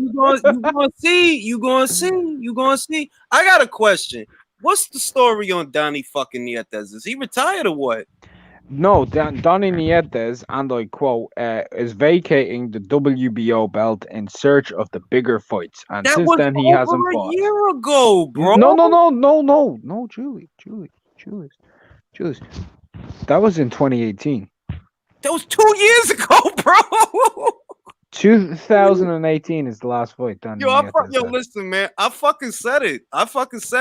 He took one good look at Ashton Palikte. Not again, motherfucker. Not again. Not again. Not again. You could have went after Jerwin Ancajas at least, bro. If you wanted, something. Wait, did I just say Jerwin Ancajas? Yeah, you're one on Ancajas. Yeah. Fuck me. I'm old, dog. Forgive me. I'm old. Why are you old? What's wrong with saying you're one Ancajas? Wait, yeah, he could have fought Jerwin Ancajas, right? Yeah, in the unification, he was the Man, IBF champion. Yo, I'm fucking slow, dog. No, listen, this is what it is. I've been working for 12 hours. I'm fucking tired and I'm old. He could have fucking went after Jerwin Ancajas. What the fuck? They would have let you It's the WBO, for God's sake. They would have let you circumvent Palikte for a unification match, I think. Look, I'm just gonna say this, man. I'm just gonna say this. Donnie Dunn, bro. He going off into the retirement homes. Yeah, I mean that's my because I saw Sean on my last video. Sean brought him up, and I told Sean like, bro, Donnie hasn't had a fight since he vacated the belt, bro. That dude is retired. He ain't announced it, but what he go? He's how old was he when he dropped the belt? 39. Yep. Yeah, like he may as well retire. Shit. Yeah, like what? He gonna come back at 41 after COVID to do what? At Superfly. Like, bro, it's a wrap, dog. It's a wrap. You know, I was one of the only people that ranked him. I didn't see Donnie didn't get no fucking love, and that's a crime. That's a crime. I can back this up. I did a pound for pound list. I did it with BDA on BDA Live. Donnie Nietes was in my top 10 pound for pound last year, like while he still held the belt. Yep, he was on mine too. But briefly, once he dropped it, you know the rules. Yep. Gotta have a belt. But shit, man, when is Ioka gonna get some goddamn love, man? Before I'm gonna say this though about Ioka, yeah. And this is just me speaking. Like, I know opinions don't mean shit or whatever. He won that fight against Donnie Nietes. You're not the only person I've heard say that. I think Have you watched it? No, I haven't. Admittedly. Will you watch it and score it and tell me what you think? Tuesday I'll do that when I'm free. Tuesday I'll do that. I think I saw Sean Newton say that also. Yeah. Time to watch it with the volume off. Ioka's a very good fighter. Low-key, let me answer this question for low-key. If more fighters aren't unifying right now, it's because of politics. It's a lot of different belts that are dispersed between different promoters, and depending on the network relationships, fights don't happen. Like Bivol versus Better Beef can happen, but don't look for Plant versus Smith, and don't look for Plant versus Saunders. That's not likely to happen. But that's why they're not unifying. And then you need the also they're coming out with a lot. Oh, go ahead. And then you need the promoter who's in the in-house position to feel like the time is right to cash in on one of the fighters and lose the other purse of the other. Yeah. That's what you need to do, because take Plant versus Benavidez. They're both growing guys right now. Does Al want to cash in on that right now, or does he want to do it in 2022 when both of the names are more built, when he can marinate it and he can make it a more in-house fight, make it bigger, make it a pay-per-view, which will make more money? Al is playing that shit all wrong, because at the end of the day, it's guys that's getting beat. They're getting beat. You don't know what the future holds, all right? Jason Rosario just went in there and beat the shit out of Julie. I don't think that Al saw that coming, bro. In all honesty, I think that was just some shit that nobody like motherfuckers just ain't think about it. Like I didn't think he was gonna beat Julian Williams. I'm gonna be honest. I didn't think he was gonna beat him. I'll be honest with you. I thought Julian was gonna win, but at the same point, I told people Rosario hits hard and J-Rock capitulates against. You've heard me say this. Fucking capitulates, but he capitulates when he's not the underdog. No, but it's true. He looked all right against Gilmore, though. It's the funniest shit. Gilmore beat Rosario. Rosario beat Julian Williams. It's boxing, bro. But here's the thing. Yep. Julian Williams looks shit against Ishe Smith. Yo, look how beautiful my picture is, man. Dog, this motherfucker, dog. He looks like a Russian Titan, dog. This motherfucker. Look at that fucking shit. That's the Russian Zeus. He's amazing. Let's get some Arslanbek in this motherfucker, though. Oh yeah, okay, I got you. Hold on, I've got Arslanbek literally on speed dial for pictures. Let's see that motherfucker. All right, this motherfucker here, face looks like a punch, dog. If that makes sense, his face looks like. Look at that shit. That's the unrapeable one right there, bro. You can't rape that. You cannot rape that. His face looks like a punch. Like if a punch was a face, it's this motherfucker, dog. he looked like a fist. Have you seen him punch though, bro? Yeah, he punched man. like a fucking Yeah, kick. That's why, I want them. I want these. I hope somebody. Who is he with? Yvonne Michelle. Oh, all right. I like that. Yvonne Pretty Michelle. sure he's I'm pretty sure it's Yvonne Michelle. He's in the Mark Ramsey gym. No, that's good. That's very good because Yvonne Michelle has the relationship. He has the relationships. He could get him some guys. He could get him some fights. Mark Well, Ramsey, I mean, his last fight, like, don't knock it, like, but like when you're only like having 7, 8, 9 fights, his last fight was Samuel Peter, mate. that's not bad. That's not bad. That's not bad. That's not bad at all. Maybe I he'll mean- get the winner. Maybe he'll get the winner of Vach versus Johnson. Maybe he will. And to be honest, if it's Marius Vach, He's gonna beat the Yeah. shit out of Vach. that's going to be interesting though, because Vach What can if Vach- punch. Vach if can Vach punch. can punch, and here's the thing we haven't seen with Makhmedov yet. What happens if after 4 rounds of laying on this dude's chin, he's standing in front of you, urging you on, and you're fucking tired? I don't think Vach has the punch resistance anymore, man. Who was it that I saw him fight? Did Vach? Who was it I seen him fighting, dog? My old ass. That Was it Michael Hunter? fucked him up. That fucked him No, up. that wasn't no, that was Ustinov. I saw Michael Hunter fighting. That was Ustinov. I'll tell you who fucked up Vach. It was Martin Bacoli. Yeah. I don't I'll think. tell you now, that's a fight I'd pay pay-per-view to see myself. No one else has to. Bacoli versus Makhmedov, mate. That's brain damage written all Yeah. over it. Yeah, that's hospital bill. That's real hospital bill. Like, could you imagine that and on the same card of Joe Joyce and Jarrell Miller on Peds? Listen, man. Listen. Damn. It's with Miller. With Miller, the intrigue is the worst kind of intrigue because now I'm not looking to see what you could do. I'm looking to see how bad you gonna look now that you ain't got them pads. That's literally what I'm looking for. Do you It's know like- what I'm looking for? I'm looking for one thing. I'm looking for one fight for Jarrell Miller, and that's him versus Oscar fucking Rivas.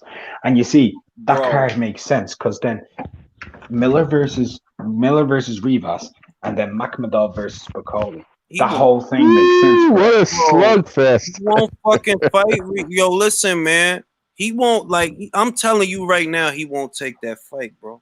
He won't. When Joyce wanted to fight him over a year ago, he was talking some money shit. Like, bro, you haven't even beaten anybody, bro. Why are you talking this money shit? You have not even a year ago. Well over a year ago. Joyce caught this man out 2 times. He not trying to do it. If you won't fight Joyce and he's slow as molasses, bro, you're not gonna fight Oscar, man. He wanna skip ahead in the line. That's what he wanna do. That shit ain't gonna work. It worked for you with Joshua and you fucked that up. Fucked it up. Bro, you had to fight. You That's had my it. favorite moment. Got popped, man. Yeah, Better Beef's in his mid-30s. Low key. He that's why I said that I favor Bivol. And I understand it. If that fight's not made within a year and a half, I think my money's gone. I But think if it is, I think that inadvertently or based on just what was going on with Jim at the time, they costed Better Beef some of his best years because a big part of the reason he wanted to get away from Jim was he wanted to fight 3 times a year. I remember that. It took him forever to get away from them motherfuckers, but he finally did. yo, by the way, hit the like button, guys. Hit the like. Julius won't say it, I'll say it for you. Hit the fucking like. I appreciate that. I would love to see Bacol versus Rivas. That's a good fucking fight.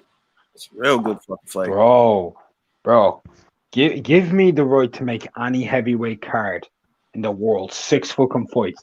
I'm gonna put on the best fucking card you've ever seen in your life. Dog, I'll take Daftaev versus Rivas. That's a good fight between Bruh, no. side Bruh, no. heavyweights. Bruh, I'm putting Abdi Davtayev in there with Otto Valin. Ooh. But yo, I'm gonna ask you, how much have you seen of Valine before the Fury fight?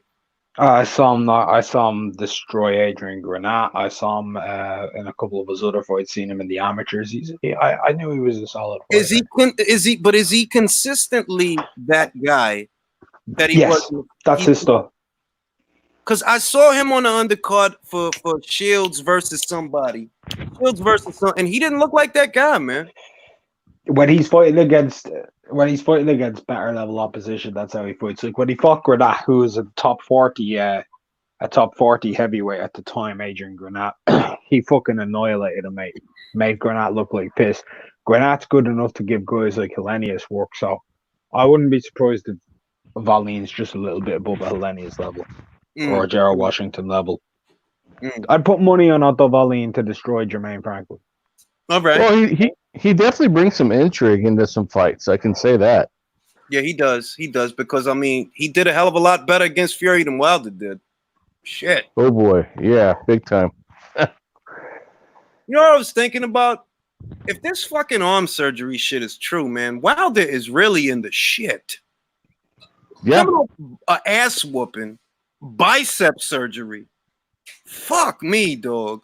Why don't you just step aside, bro? Like, You know, Julius, a friend of mine actually asked me this question, like a casual, right? But what he asked me kind of was interesting to me. I don't know what you'll think. If everything Wilder's saying, like if all these excuses, if Wilder said all these things, if he's legitimately said them, is there a risk that Wilder might actually have CTE? possibly. Yes, possibly. Look, I don't know why Wilder's ear was bleeding, right? I don't get it. Like, did he bust your eardrum? Because it looks like he busted your fucking eardrum. He hit you hard, dog. Real hard. It's because his gloves were loaded with weights. No, that makes sense. That makes sense.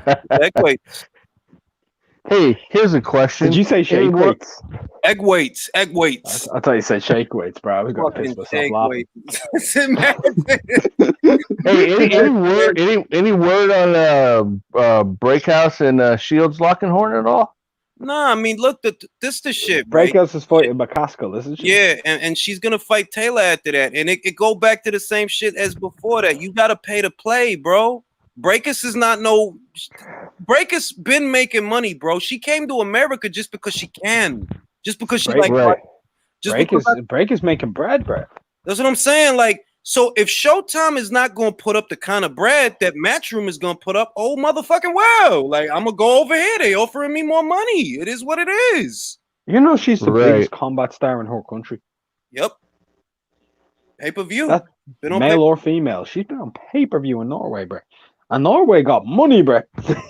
No, I mean, this is what I'm saying. That like America has no view for the world. They're like, you're not understanding.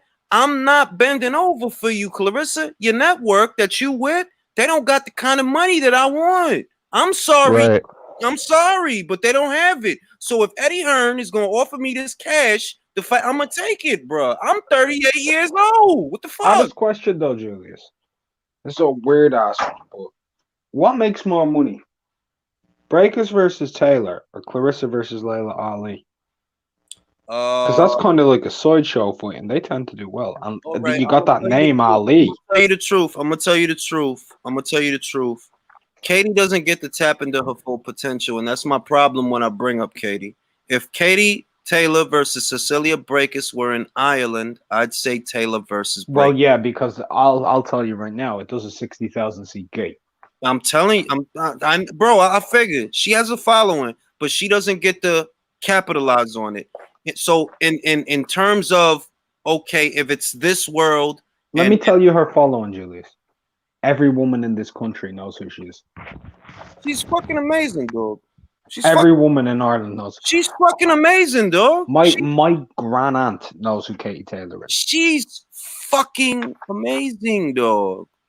She's a genuinely likable fucking person, dog. It's not just like she's a pleasure to watch, but she's a genuinely likable sports person. She's a genuinely likable athlete. But that aside, I would say Taylor versus Breakus if Katie could fight in Ireland. Let's not get into all of that. But if you put Shields versus Ali on over here, yeah, it'll make bank. Just how much is the question? Do I think it does 400,000 pay-per-view buys? Yeah, possibly. Does Katie beat Breakus? Huh? I don't want to give that away yet, but I do have a prediction for that fight, but I don't want to give it away yet. Let me see some stuff. Let me see some stuff. Right now, homegirl, Jessica McCaskill. Shout out to Jessica McCaskill, Rick Ramos, Chicago, Wintrust Arena, all that good stuff. Shout out to them. They're gonna get their crack at Breakers first. Let's see what happens. I don't want to write off. They've been very kind to me. It's only right I be kind to them. I think Cecilia's gonna do a good job in that fight, though. I mean, it's a job. It's so educated, mate. well, I mean, look, I can't get into it. I'm emotionally tied to that fight. Can't talk about it right now, right? Can't talk about it. You can't, but I can. Well, I'm not going to talk about that fight. Hey, Julius. One of the commenters wants to know if you see the WBO Eliminator tournament coming into fruition. Yep. And I'm looking forward to my man Alexander Volvic, the Nail, the return of the Nail. I'm gonna be doing a video on the Nail very soon. Wait, hold on. The Nails are going into that W. Zerto's out, bro. They got another spot to fill. Zerto not gonna fill it. Volvic, bro. Get the Nail in that shit, bro. I want to see the Nail versus. I want to see the Nail versus Alida Alvarez. Yes. Oh yeah, that'd be a good one. I don't know. Yo, listen to me, man. I don't know what the fuck Zerto is gonna do, dog. But he better figure it the fuck out, because there's nowhere for you to go, bro. Unless you going back to 68, you better fight somebody. Ain't nothing but killers up there, man. Johnson, Joe Smith Jr., Leda Alvarez, Bozdik, Bivol. Better do something. Figure it out. You can't fight Jesse Hart 3 times, bro. Nobody want to see that. It kind of sucks because I would have liked to see a potential Joe Smith versus Zerto fight. You know what I mean? Yeah, I would have liked that. That would have been a good fight. That actually was interesting. It would have been a great fight. But I don't know what his plan. He fired his manager. Zerto fired his manager, so he's managing himself on his own behalf. I think he fired his career-long trainer too. And it's like, all right, bro, are you trying to get? And I heard that there was some talks with Eddie Hearn, but they didn't go to plan because Zerto wanted an excessive amount of money, and you ain't even got a belt up here, bro. You don't have a belt up here, bro. Right? If I don't know what you want to do, dog, but you're gonna have to fight somebody. Fuck around, Zerto goes to the PBC. I swear to God. I swear to fucking God, I could see it happening. I swear. Well, he doesn't have easy options even over there. There's no easy options in that division. Look, what's he gonna do? Fight fucking Badou Jack, bro? Okay, but you go to the PBC and you're in old man land. Old Pascal, Chinny, Marcus Brown, old Jack. I actually think Marcus Brown and Zerto's a good fight. It's an okay fight. It's a good fight. I mean, Marcus Brown is a lot more put together. Even though he's Chinny, he's a lot more put together than Jesse Hart. Another one. Hey, what about Hot Rod? Kalajic? Yeah. He's not gonna fight a guy, bro. Zerto's not. It's not that it's not a good fight. It's a good fight, but he's not gonna fight somebody like that. Like he's not. Why you think he don't want no parts of this tournament? So he could fucking fight Kalajic? Let me not. bro. No, let me not fight for a title. Let me not do that so I can have a hard fucking night with Kalajic. Let me not fight for it. Nah, dog. Bro, I'm just thinking to myself, even old manland. Like I know you're talking Jean old Pascal, old Jack. Bruh, they might fuck around and beat his ass. Old Jack. I mean, look, let me not write off Pascal. Jack might beat his ass, bro. I was gonna say old Jack has the jab. If he can just pick the fucking pace up, stop capitulating in the early rounds. It's his fight to win. It's his fight to win. Pascal I would rather see Pascal versus Zerto because you know Pascal gonna go after him. You know he's gonna go after. He's gonna be all in his fucking wheelhouse. You better figure it out, Zerto. This ain't 168, man. This ain't Jesse Hart, man. All right?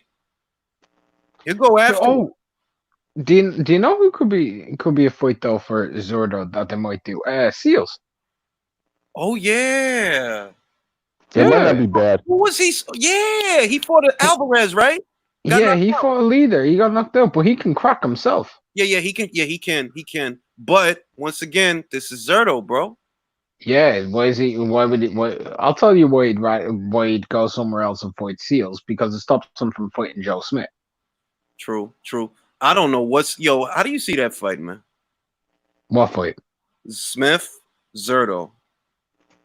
Callum Smith. Not Callum Smith. Fucking Joe Smith Joe Jr. Smith. Joe Smith Jr. versus Zerto. Yeah. If it happens. If it were to happen. It won't, but we know it won't. But if it did. Okay, so if it were to happen, I would personally take Zerto to win on points, but it'd be a hard fought fight. Yeah. What? I think he'd tie Smith up. He wouldn't give him as much room. Zerto can box. He's solid. A little, he's long. A little, yeah. He does have decent enough pop to keep people off of him. I think he'd struggle, but I think he'd nick it on points by about 2 rounds. I think he'd pick it up to 7-5, 8-4. But he would get hurt during the fight, and Smith could get him out of there. But I just think he's got enough to tie him up and make it awkward enough to just get the victory, etch it out. If Vosdick doesn't enter this tournament, if he doesn't, Joe Smith Jr. has a chance to become a champion. I agree with you. My only problem for Joe Smith in that entire tournament is one dude, and that's Alvarez. Yeah, and he's better than advertised. Alida Alvarez is a very good fighter. Doesn't get enough credit. Like his resume, it's underrated. But if you think about it, like he beat Seals, but he's got a win over Kovalev and a loss. He's beat Butte, he's beat Jean Pascal, he beat Isaac Chilemba, he beat Robert Burridge. I mean, he also beat Dabrowski, he beat Dudichenko, he beat Liebenberg, I think his name was, Rhino Liebenberg. Like, he's got a solid resume. He even beat Alexander Johnson, who was a solid enough operator at the time. Joe Smith Jr. wouldn't be able to handle him, man. I don't know. You're right. I mean, that Alvarez can punch. He can punch, but he can box. And he looks like and he's not small either. Like, he's a big one. He's 6 foot with a 76-inch reach. Fucking A. I mean, to put it like this, he has a 3.5-inch reach advantage over Sergey Kovalev, and they're the same height. Yeah. I like Alvarez, man. I like that guy, man. I picked him to knock out Kovalev in the first fight. I want mad money on that. There's some good Canadian-based boxers out there, man. Very good Canadian-based boxers. There is, and by the way, one of the most underrated trainers in the sport is Mark Ramsey. He is such a good trainer. I've been saying this for 45 years, starting last year. I've been saying, like, yo, Mark Ramsey don't get no fucking credit, dog. Like, He's so good, man. He really is. Like, and he's got a good base out there. Like, he's got Rivas out there. He's got Makhmadov out there. He's obviously got Baturbiev. He's got that French middleweight kid. What's his name? Mbili. Yeah, he doing well, man. He doing well. I wonder what I wonder how Tony Yoka would do under Mark Ramsey. I think that'd be. I think it'd be a very good fit. Who's Yoka with right now? I think he's with Virgil Hunter. I don't like that much. I don't like that either. I don't like that either. Do you know who would be okay though? With like, this may surprise you. I'd be cool with him going up and like fucking around with Ronnie Shields for a bit. No, everybody ends up looking shit with Shields. I get that, but I don't know why. I just think it might do okay. Like there's a few guys out there. I mean, I don't mind who he goes with, but I think Mark Ramsey would be a fucking phenomenal matchup with him. I also think Bomac could do good with him too. Oh, I love Brian McIntyre, man. Shout out to Bomac. I wish I could buy him a cheeseburger, but I don't know him. One day I'm gonna meet him. I'm gonna buy him a cheeseburger. He's great work. That guy. He does great work. You're such an asshole. For fucking how Tony Yoka goes about things. I like Sugar Hill. I like that. I don't. You don't like Sugar Hill for Tony Yoka? I don't, because I don't like the idea of Yoka distributing his weight, because when he does that he goes off balance. So with that type of style he'll go off balance. He tried to use it a few times in the amateurs that cost him. So I remember, like, when he was younger, he said that he loved the Kronk style of fighting, and then he started to try and do it, and then he started to really struggle, and he started losing. So right. I don't like the matchup. I got a question. Joe Joyce, right? Take him away from, because he went back to whatchamacallit. What the fuck was the guy name? Salas? Yeah, Ishmael Salas. Good coach, by the way. He went back to Salas. Say he's not with Salas. Who do you put Joe in there with? Well, I'll tell you one thing. Not Adam Bood ever again. Because when I was watching Joe Joyce in there trying to throw fucking bolo punches in fucking freeze frame because of how fucking slow he is, I was like, what the fuck is going on here? In all honesty, I'd actually give him a UK coach. I'd put him in there with Don Charles, man. Like that pressure style. You know who I was thinking? Manny Robles. Yeah, why not? Why Manny not? Robles. I don't know why. I just think that'd be a good fit for him. I don't know why. Joe seems like he listens, and that's what I like. He looks like he listens to his corner. It's just, maybe he's not getting the best instructions, but he looks like he listens. But then again, he didn't work out with Abel Sanchez, so something got to be going on. Maybe it's just that Abel ain't shit. Could be that. But then Garcia's still with him, so he can't be that bad. Maybe Mark Ramsey. That'd be. This is gonna turn into the Mark Ramsey appreciation hour. We're just gonna put everybody in there with Mark Ramsey. Actually, what about Robert Garcia? Robert don't train heavyweights. He said he don't train heavyweights. Well, he fucking should. Yeah, but he doesn't though. He doesn't. I like his game plans. He makes solid fucking game plans, win or lose. Like he just get Joyce to double up that jab a bit more and like force the right hand off of it, and then all of a sudden he'd be a big problem. I like Andre Rosier. Like that guy. Like that guy. He's a good trainer, man. He's a good trainer. A very good trainer. Jacobs, Derevyanchenko. I like this guy. I like that guy. I like him myself. He looks like the guy from Stargate. Can we get some Andre Rosier in here? He looks like the fucking guy from Stargate. Oh my god. He doesn't? He looks like the guy from Stargate, dog. That's funny. He does, though. Are you talking about the dude with the gold S on his fucking head? Yes, dog. He looks like the guy from Stargate, dog. Fuck's sake, dude. It's just such a... Y'all gonna see. Y'all gonna He's gonna put up the picture too. Watch. Y'all gonna see. He looks just like. All right, there he is. There he is. Look at him. Let me go find dude from Stargate.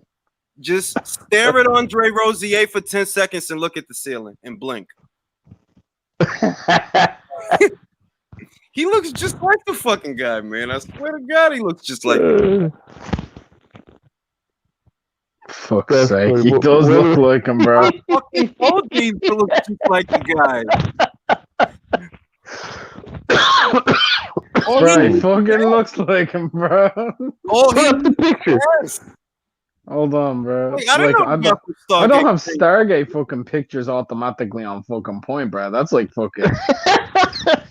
That's some niche shit pulled out right there, bro.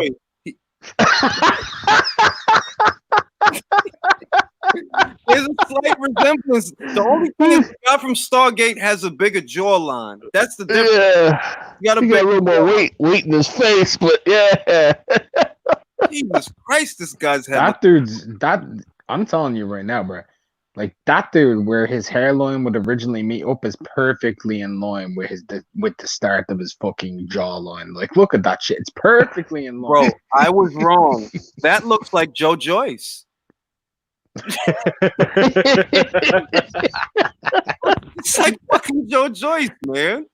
Joe Joyce bald, and 10 years later, he found the Stargate, man. After Dubois hits him in the face. After Dubois gets a hold of him. Shit, man. I'm trying to think. Let's get a young Joe Joyce up here. He does look like a young Joe Joyce. That's not even jokes. He looks like a young Joe Joyce.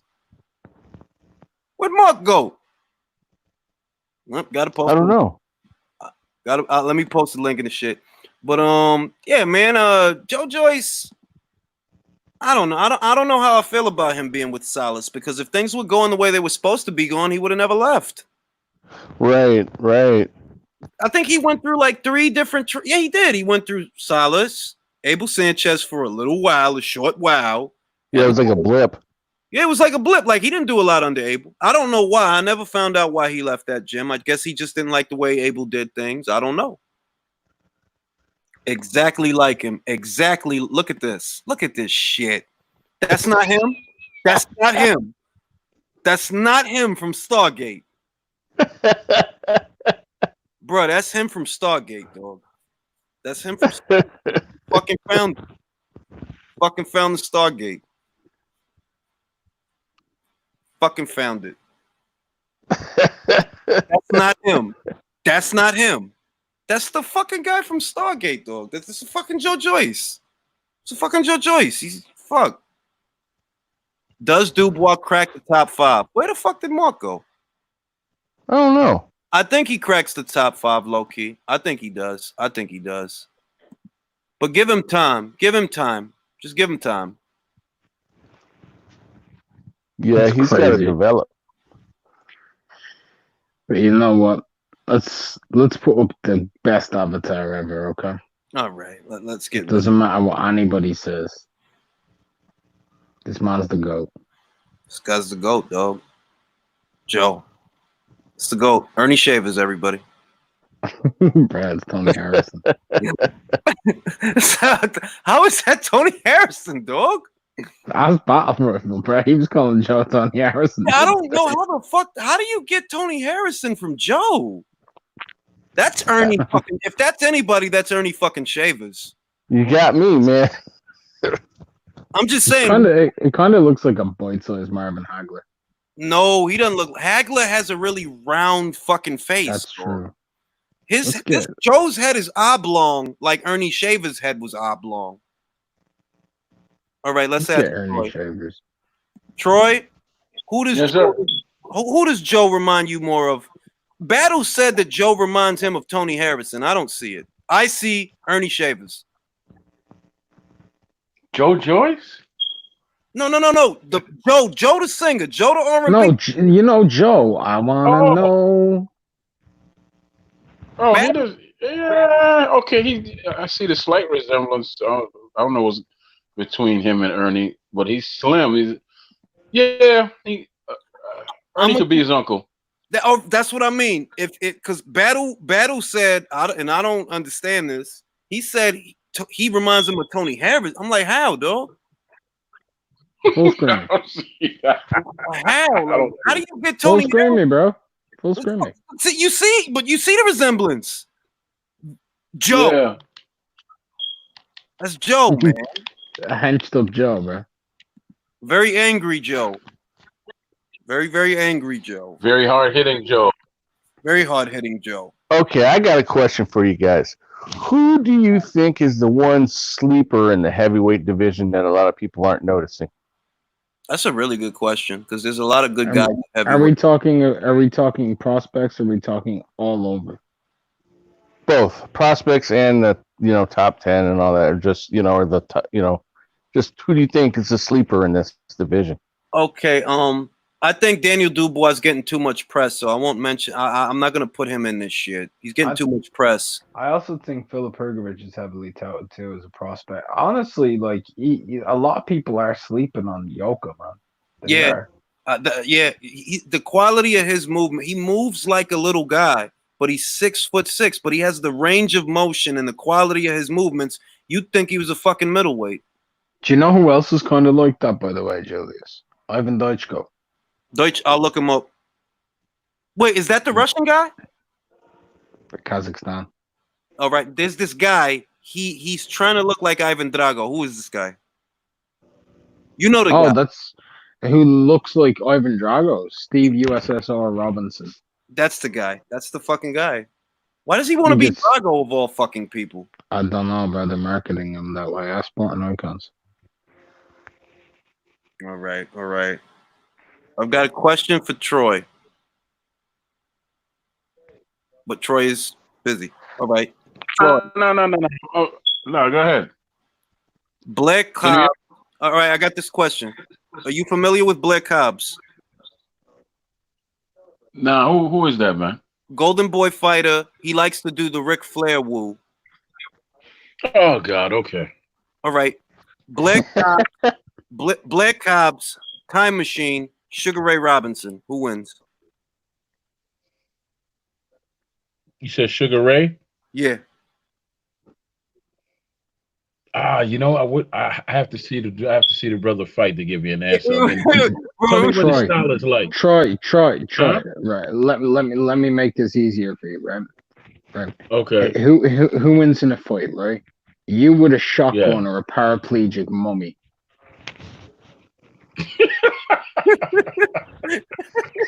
Yo, full screen me by the way. Full screen me by the way. This is Yeah. Steve Well, USSR Robinson, bruh. so Rival. I don't. Well, where you from, brother? You from the UK? No, I'm from You from Ireland. Ireland? Oh, okay. You're from Ireland. Okay, so you don't know how it works over here in the US, right? When it comes to horror movies, and black men, we usually die when the movie starts. So I guess I lose to the mummy. Either that or you split. That's true, bro. That's fair enough. Well, let's hold on. And They Live, Keith David didn't die till the end of the movie. Shout out to Keith David. Because he split. Keith David. Yo, Julius, I'm gonna Unsung- jump off. I need to take my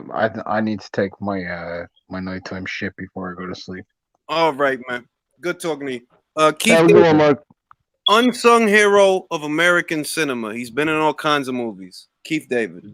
Love the guy. They Live. That was the Roddy Piper movie back in the day, wasn't it? Yep, that's the one where he puts on the glasses and he can see all the propaganda. Wow. How old are you, brother? I'm very old. I'm 37 years. Well, I'm not very old, but I'm 37. I got you by 12 years, but yeah. This is one of my favorite movies. It's like I watch this movie at least 2 times a week just because I don't feel like watching TV. You seriously watch it because you like it? Of course, bro. It's the nostalgia that it evokes when I watch it. When I would watch this movie, I would sit down and draw. So whenever I watch it, I get that feeling all over again. It's a great movie. Don't get me wrong. It's a cult classic, but it also makes me very nostalgic. Scanners Right, it's a memory trigger for you. Yeah. But it's done well though. It's done well. Honestly, even when I saw it as a child, I'm like, this sucks. But Really? Yeah, man. I don't know if you saw the movie. There was a movie came out in the 70s called Scanners. I remember. You saw that? I remember seeing this. I remember. Yeah, okay. That was one of my favorites. Evil Dead. I remember Evil Dead. Bruce Campbell. I remember that. Hey man, JD Boxer says, "Why does everyone forget that Busta Rhymes survived the Halloween movie?" True, he did. Jason versus Freddy, he survived. Tyra Banks. That's funny, man. But you're right, it's true. Sorry, I didn't mean to interrupt, but that was funny. Yeah, I saw that too. I went out with a bunch of coworkers when I was younger, and I remember seeing Jason vs. Freddy. And how are you this big tough killing machine, but you get scared around water? Well, because you got to remember that's what killed him, man. Remember, Jason in his mind is a little boy, even though he's a grown man. He's a little boy in his mind. So he get around water, he start getting traumatized. He's 12. He's 12 years old. Yeah. Wait a minute, bro. Didn't in one of the Halloween movies Jason came up out of the lake? Yes, that's when he got killed by the boat. Like he came up out of the lake and killed somebody, man. I remember he was swimming up to the top and snagged him. You know that those weren't the best written movies. That there's so many plot holes in those movies. Right. Well, you ain't getting no argument from me on that one. They wasn't trying to win an Oscar with those movies, man. There's plot holes all. Is he a demon? Is he a zombie? What is he like? Why does this boy not die? He's just a money maker for somebody, man. He was a money maker for somebody. Then it was Jason in the future. I saw that. Yeah, and the brother that was in there was from Spartacus. Yep. Yeah. Do you know that actually wasn't half bad? No, it wasn't half bad until they gave him the upgrade. Remember? I liked that's what I liked. I liked the upgrade. Space Jason, slasher flick. I liked it. It was like a crossbreed movie. I liked it. Yeah. I think they played us, man, because they were supposed to give us Jason versus Michael Myers, and it never came about. It's still coming out, bro. And I'm talking about recent rumors I heard. I heard a rumor that movie went into production. Back in what, 96? No. Recently, a couple of months ago, I heard that it could happen. Wow. It could happen. I don't. This is the thing about Michael Myers, though. They haven't established what is he. Is he just a crazy guy that could take bullets, or is he a supernatural being? Because that's what Jason is. Jason is a supernatural being. You shoot him, Yeah. he don't go away. What's Michael? I'm trying to think who came out first. Was the Friday 13th come out first, or did Halloween? I'm Friday pretty the 13th. It wasn't Halloween. Jamie Lee Curtis, really big breath. Jamie Lee Curtis. I remember seeing Halloween. I remember seeing Halloween first. I don't know if you know the history behind that mask, the whole mask with Michael Myers. Nah, I actually don't. No. But you know whose face that is, right? Whose face is that? William Shatner. William Shatner. Captain Kirk. Yeah. William Shatner. Spock, I am going to the place. Yeah, him. That was a mold of his face. That's where the mask came from. I did not know. I didn't know that either, but I stay up. Yeah, I had no idea, man. Yeah, that tells you that I stay up too much at night and read miscellaneous stuff. Well, I'm going to tell you something. Captain Picard was 10 times the captain that Captain Kirk was, and I stand by that. Oh my gosh! Yes. I prefer. Was it Cisco? Cisco was all right, but Brooks. Cisco did not have to deal with the Borg, and that's the difference. That's the difference. If Shatner would have saw the Borg, he would have shitted himself. Nah. Yeah, but hey, man, Kirk had that swag though, because he was pulling female aliens and shit, man. What's the fucking problem? You're out there fucking half the universe, and the ship filled up with gerbils. You remember when the ship filled up with gerbils? Captain Kirk. Yeah, gerbils. They call them trebles. They call them trebles or some shit like that. Tribbles, man. He was a hoe on so many, in so many different galaxies and all that. Didn't he try to shag Spock's girl while Spock was like going through a cycle, like he was going through a heating cycle? He's erratic and shit. I remember that episode. I miss Star Trek. I tell you what, when I was a kid, I got turned on to Doctor Who, and I haven't watched. I don't know if you know Doctor Who. I didn't know. I know Doctor Who, but my thing when I was young was Twilight Zone. Yeah. That and Night Gallery. Creep Show. Who remembers Creep Show? I can hold my breath. Y'all remember that? Yeah, I remember that. Did you ever watch Creature Features? Didn't watch Creature Features. Tales from the Crypt. I watched. That. Yeah. Creature Features used to. Oh, go ahead, man. Go ahead. Sorry. I'm sorry. Go ahead and finish, man. Because go ahead, Troy. Yeah, because I had an uncle who actually taught me some stuff on wax. He used to turn off the TV and he used to buy stuff on wax. So I had Frankenstein the movie on wax and Exorcist, right? Oh God, I love Exorcist. I still watch Exorcist. So basically, when he wanted to chill with me, he would turn off all the lights in the house, and we would listen to Exorcist, and it was still scary. And he said, listen to the music when it goes up and down, and you can hear stuff. I was afraid to go to the bathroom. That's how it's scary as hell on wax because you could hear everything, man. Well, I'm gonna tell you something about old horror movies that this era's horror movies don't really have, and it's atmosphere. Right. They don't have that. Like Insidious was pretty good in spots. It was pretty good. The Conjuring, it had moments, but nothing like Exorcist. If you watched Exorcist, bruh, it was like you are sleeping in a room with 4 other people that night. You're not sleeping by yourself. Not in your bed, bro. Now that's that shit.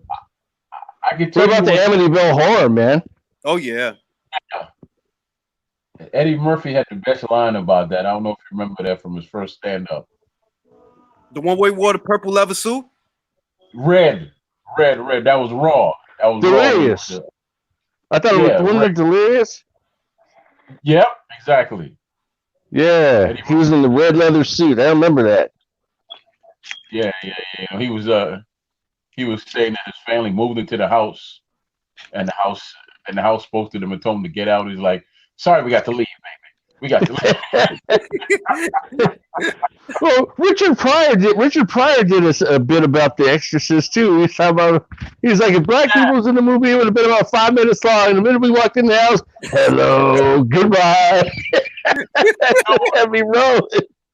That's No. what. He did a skit, right?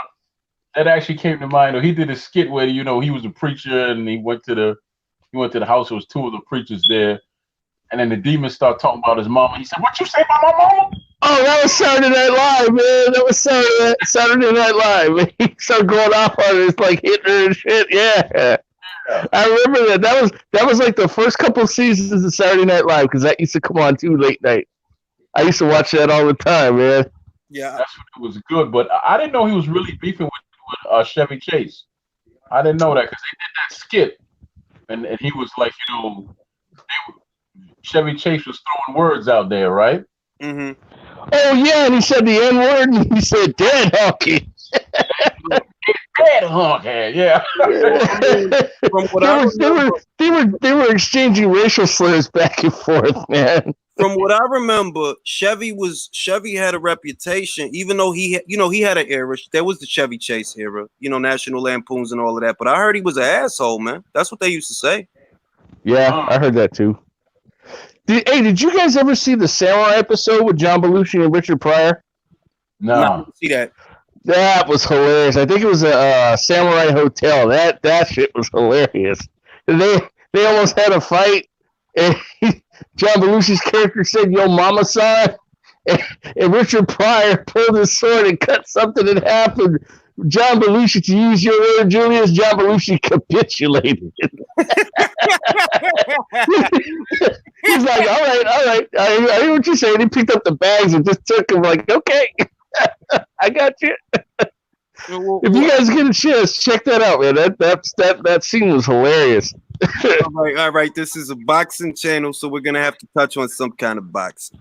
Right. We got way off subject. I'm gonna say, I don't know who Keith Thurman is gonna fight next. I don't, but I'm about sick of Keith Thurman. I am. Who doesn't really have the fight though? It's even going to be really, He has options, dog. Terrence Crawford is there. If you want Crawford, you can get Crawford. He'll lose though. You know that, and I know that. Yeah, I mean, come on. He ain't beating Crawford. Yeah, that's the truth. He doesn't really want that fight. He doesn't want that. That's his best bet to be on a pay-per-view, and that's the truth of it. That fight would be a pay-per-view. What about the last guy that Terrence fought? Why doesn't he come back and fight him? K. Crab. I'm gonna tell you something, Troy. Kavaliauskas, right, is one of these guys that he's actually a solid fighter, better than advertised, but he doesn't have a following. So you don't fight a guy like that willingly. They're not gonna fight a guy like that willingly. If you went life or death with the ghost of Josecito Lopez, you're not gonna go in there and fight Kavaliauskas. If he hits Keith to the body, he could hurt him. Well, I tell you what, Brooke is looking for a fight. Yeah, I heard about that. That actually might be a good point. Oh, good. I don't really mind Brooke versus Crawford. I don't mind it. But it's gonna be hard for Brooke to make 147, and that's. I was gonna ask you that. If he fights him at 154, it'll be a much better fight. Brooke has no business coming back down to 147. He walks around at 175, right? Yeah, but the problem is if it's at 54, Brooke ain't got no belt for Crawford to win. See, I want to see Brooke fight Crawford though, because then we can kind of gauge how that would be a common opponent between him and Spence. Yeah, but I mean, I feel right. All right, this is how I feel. I'll take Brooke versus Crawford. I won't complain. But if we want intrigue, it's Crawford versus Porter. That's intrigue.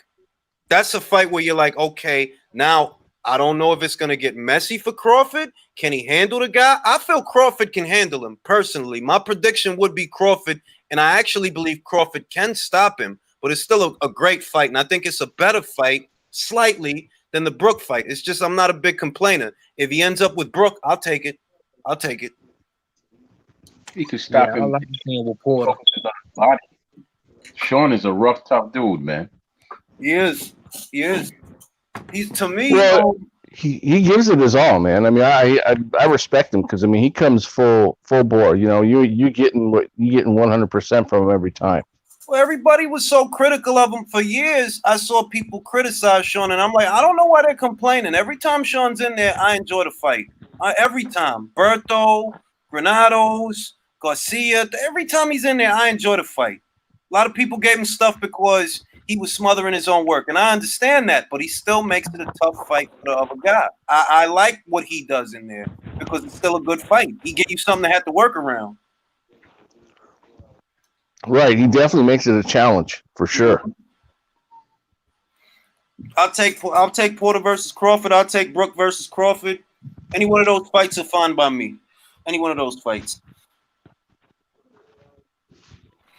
I don't know if they happen though, because I get the feeling that they're friends, and they said as much. They're good friends, and I don't think they want to have to fight each other. The both of them. I think it's mutual. I don't think anybody's scared of anybody, but I just think that they looking at each other as a last resort. Like, I don't really want to fight my guy. That's a friend of mine. I don't want to fight but you know, it is what it is. It's a business. Yeah, I always find that to be silly, man. Because not silly, I understand it, but you know, when you're in the same sport, and let's say you have a friend or you take Alan Green and Glenn Thomas. Mm-hmm. I don't know if you remember that fight, right? I think that one. So. I don't remember that one. I don't remember that one. Okay, well, they were friends. Him and Glenn were friends, but Glenn beat the hell out of him. And the fight was stopped, and then Glenn just kept hugging him, man, and wouldn't let him go until Alan had to tell him it's all right. And if you go back a little further, Simon Brown and Maurice Blocker, they came up together. Their families knew each other. They used to sleep over each other's house. They were so close, they came to the press conference wearing the same sweatsuit, and they didn't talk to each other. They just happened to wear the same sweatsuit, right? And then Simon had to knock him out the window because Maurice was outboxing him. So Simon knocked him out, and then he walked up to him and he would not let him go. He just cried and cried and cried. It was hard on him, man. Yeah, that's the nature of the beast. I mean, that's the name of the game. And I feel like, look, Porter doesn't have a lot of options right now because he already fought Keith, because he already fought Danny, because he already fought Spence. So you fought the A-level guys. You fought the A-listers that's on your side. If you want to fight another A-lister, you're going to have to go somewhere else, and that's the Crawford fight. Yeah, so I actually think that would be a beautiful fight for Crawford, because let's say he wins in a fashion where he handles Sean with his boxing, right? Mm-hmm. Then he could say Spence had a rough time with him, Thurman had a rough time with him, Garcia had a rough time with him. I outboxed him with no problem. I think, and I know people are going to think I'm crazy because Sean Porter has arguably the best chin, the best beard at 47, but I really believe that Crawford would stop him. I really believe that. Well, he has a durable chin, but you know what he does, don't you? He keeps his chin down. He keeps his chin down. And when he bores in on you, he keeps his chin down and he brings his hands back real fast on purpose. He's very well schooled. You might say, well, that's an ugly, rough and tumble style. Okay, but it works for him. That's what I've been saying that for the last 4 years. Like, there was a lot of guys ahead of the Thurman fight. Oh, I don't like what Porter does. He smothers his own work. He gets to. I understand that, but it's an entertaining fight. It's an entertaining fight. It's still a good fight. Thurman versus Porter was a really good fight. It was really enjoyable. That's back when I actually liked Keith Thurman. I don't like him no more. He changed. gonna ask you about that. Yeah, Person to ever really make Porter look easy was Brooke, That's true. and how much he weighed when he came in and all that, but he could not get to Brooke at all. He just stuck that jab on. Well, Boom. Brooke had the best 1-2 in the division at the time. He had the best 1-2. I would say at that time, aside from let's get Floyd and Manny out of it because I don't want to polarize the conversation. But out of all the other guys, Brooke had one of the best 1-2. He had the best jab at that time. I would say. That's my anecdote. That's just my opinion. He was walking Porter into that jab. right, and that was a good fight too, man. It was a good fight. Brooke handled Porter better than Spence, better than Keith. It was probably his out of 33 wins, that was probably his best win, but still good win. Still a good win. You know, what do you think about a rematch between Spence and Brooke? I mean, right now, if they fight, they're kind of on an even keel because 47 is hard for Brooke to make, but Spence is on the rebound, so they're kind of on an even keel. Yeah, because I mean that wasn't. I mean, Spence won, but he won mainly because of Brooks' eye, getting cracked and all that. But I mean, that was a close fight. That wasn't no walk in the park. That's for sure. It was. It was actually competitive, and everybody forgets that the fight was competitive. Brooke wasn't getting handled out there. It was competitive, and if it wasn't, Brooke said, this is from Brooke. Brooke said when he fought Golovkin and he heard the pop, he didn't know what it was. But when he fought Spence and he heard the pop, he knew what it was because the doctors told him, well, that's your eye socket that broke. That's what that pop was. So he knew he couldn't go on. Right. That's a game changer. Right, because and Spence was actually getting hit a lot in that fight, man. They were going back and forth. It was a good fight. It was a good fight. And I was surprised at how much Brooke was touching him with the jab because I expected Spence to win the jabbing contest. He's the southpaw. Your jab should be coming over the top of his. What? Surprised me. Right, that's why I think it would be intriguing to see them have a rematch, I mean, I don't think that's on the table, to be honest. You know that there's always fights that we want to see, but a lot of fights just aren't realistic. Like, I'd love to see Caleb Plant versus, I don't know, Daniel Jacobs, for example, but they're on different sides of the street, so it's just not feasible unless something changes. Right, just like Spence and Crawford isn't feasible at this point in time because of the politics. We'd love to see that fight, but you know what's going on. So it's like I'd love to see it, but it ain't gonna happen. At least not no time soon.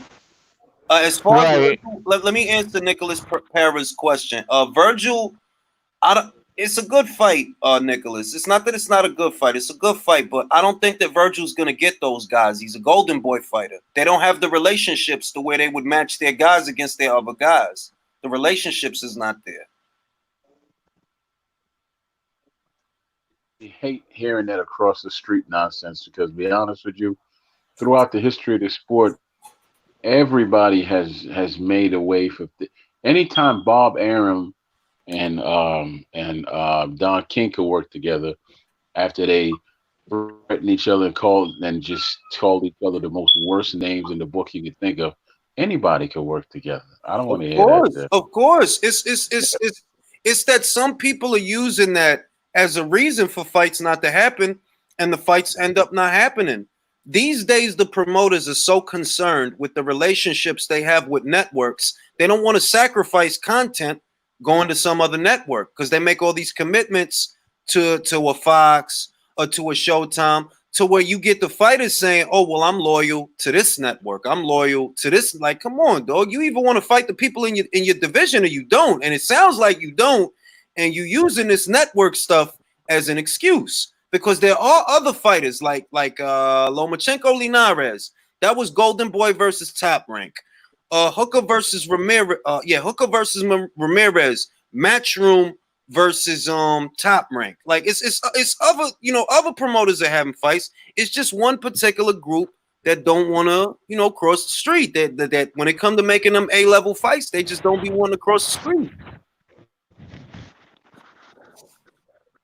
Yeah, and then like you said with Heyman and some of the other ones not getting along though either. That don't help nothing. No, I don't. But it's kind of like, look, Bob has a funny take on boxing, right? Bob will sit there and trash Eddie all day, but he'll still make fights with him. He'll still make fights. Right. He got a whole bunch of negative stuff to say about Eddie Hearn. He says negative stuff about him all the time. But he still made Hooker versus Ramirez. He still made Krola versus Lomachenko and Campbell versus Lomachenko. Those fights still got made. So it's not like it's widespread to where nothing is happening. It's just one particular outfit that has a strong aversion to working with others. They won't really work with Golden Boy much, not for big situations. They won't necessarily. I mean, they made Wilder versus Fury. Give them that. But it's a whole lot of other fights that ain't about to happen. It's a whole lot of other fights that won't happen between Top Rank and PBC. Right. Anyway, man, I'm about to call it a night. Always a pleasure, Dan. See you on the next Yeah, live. definitely, man. Have a good one.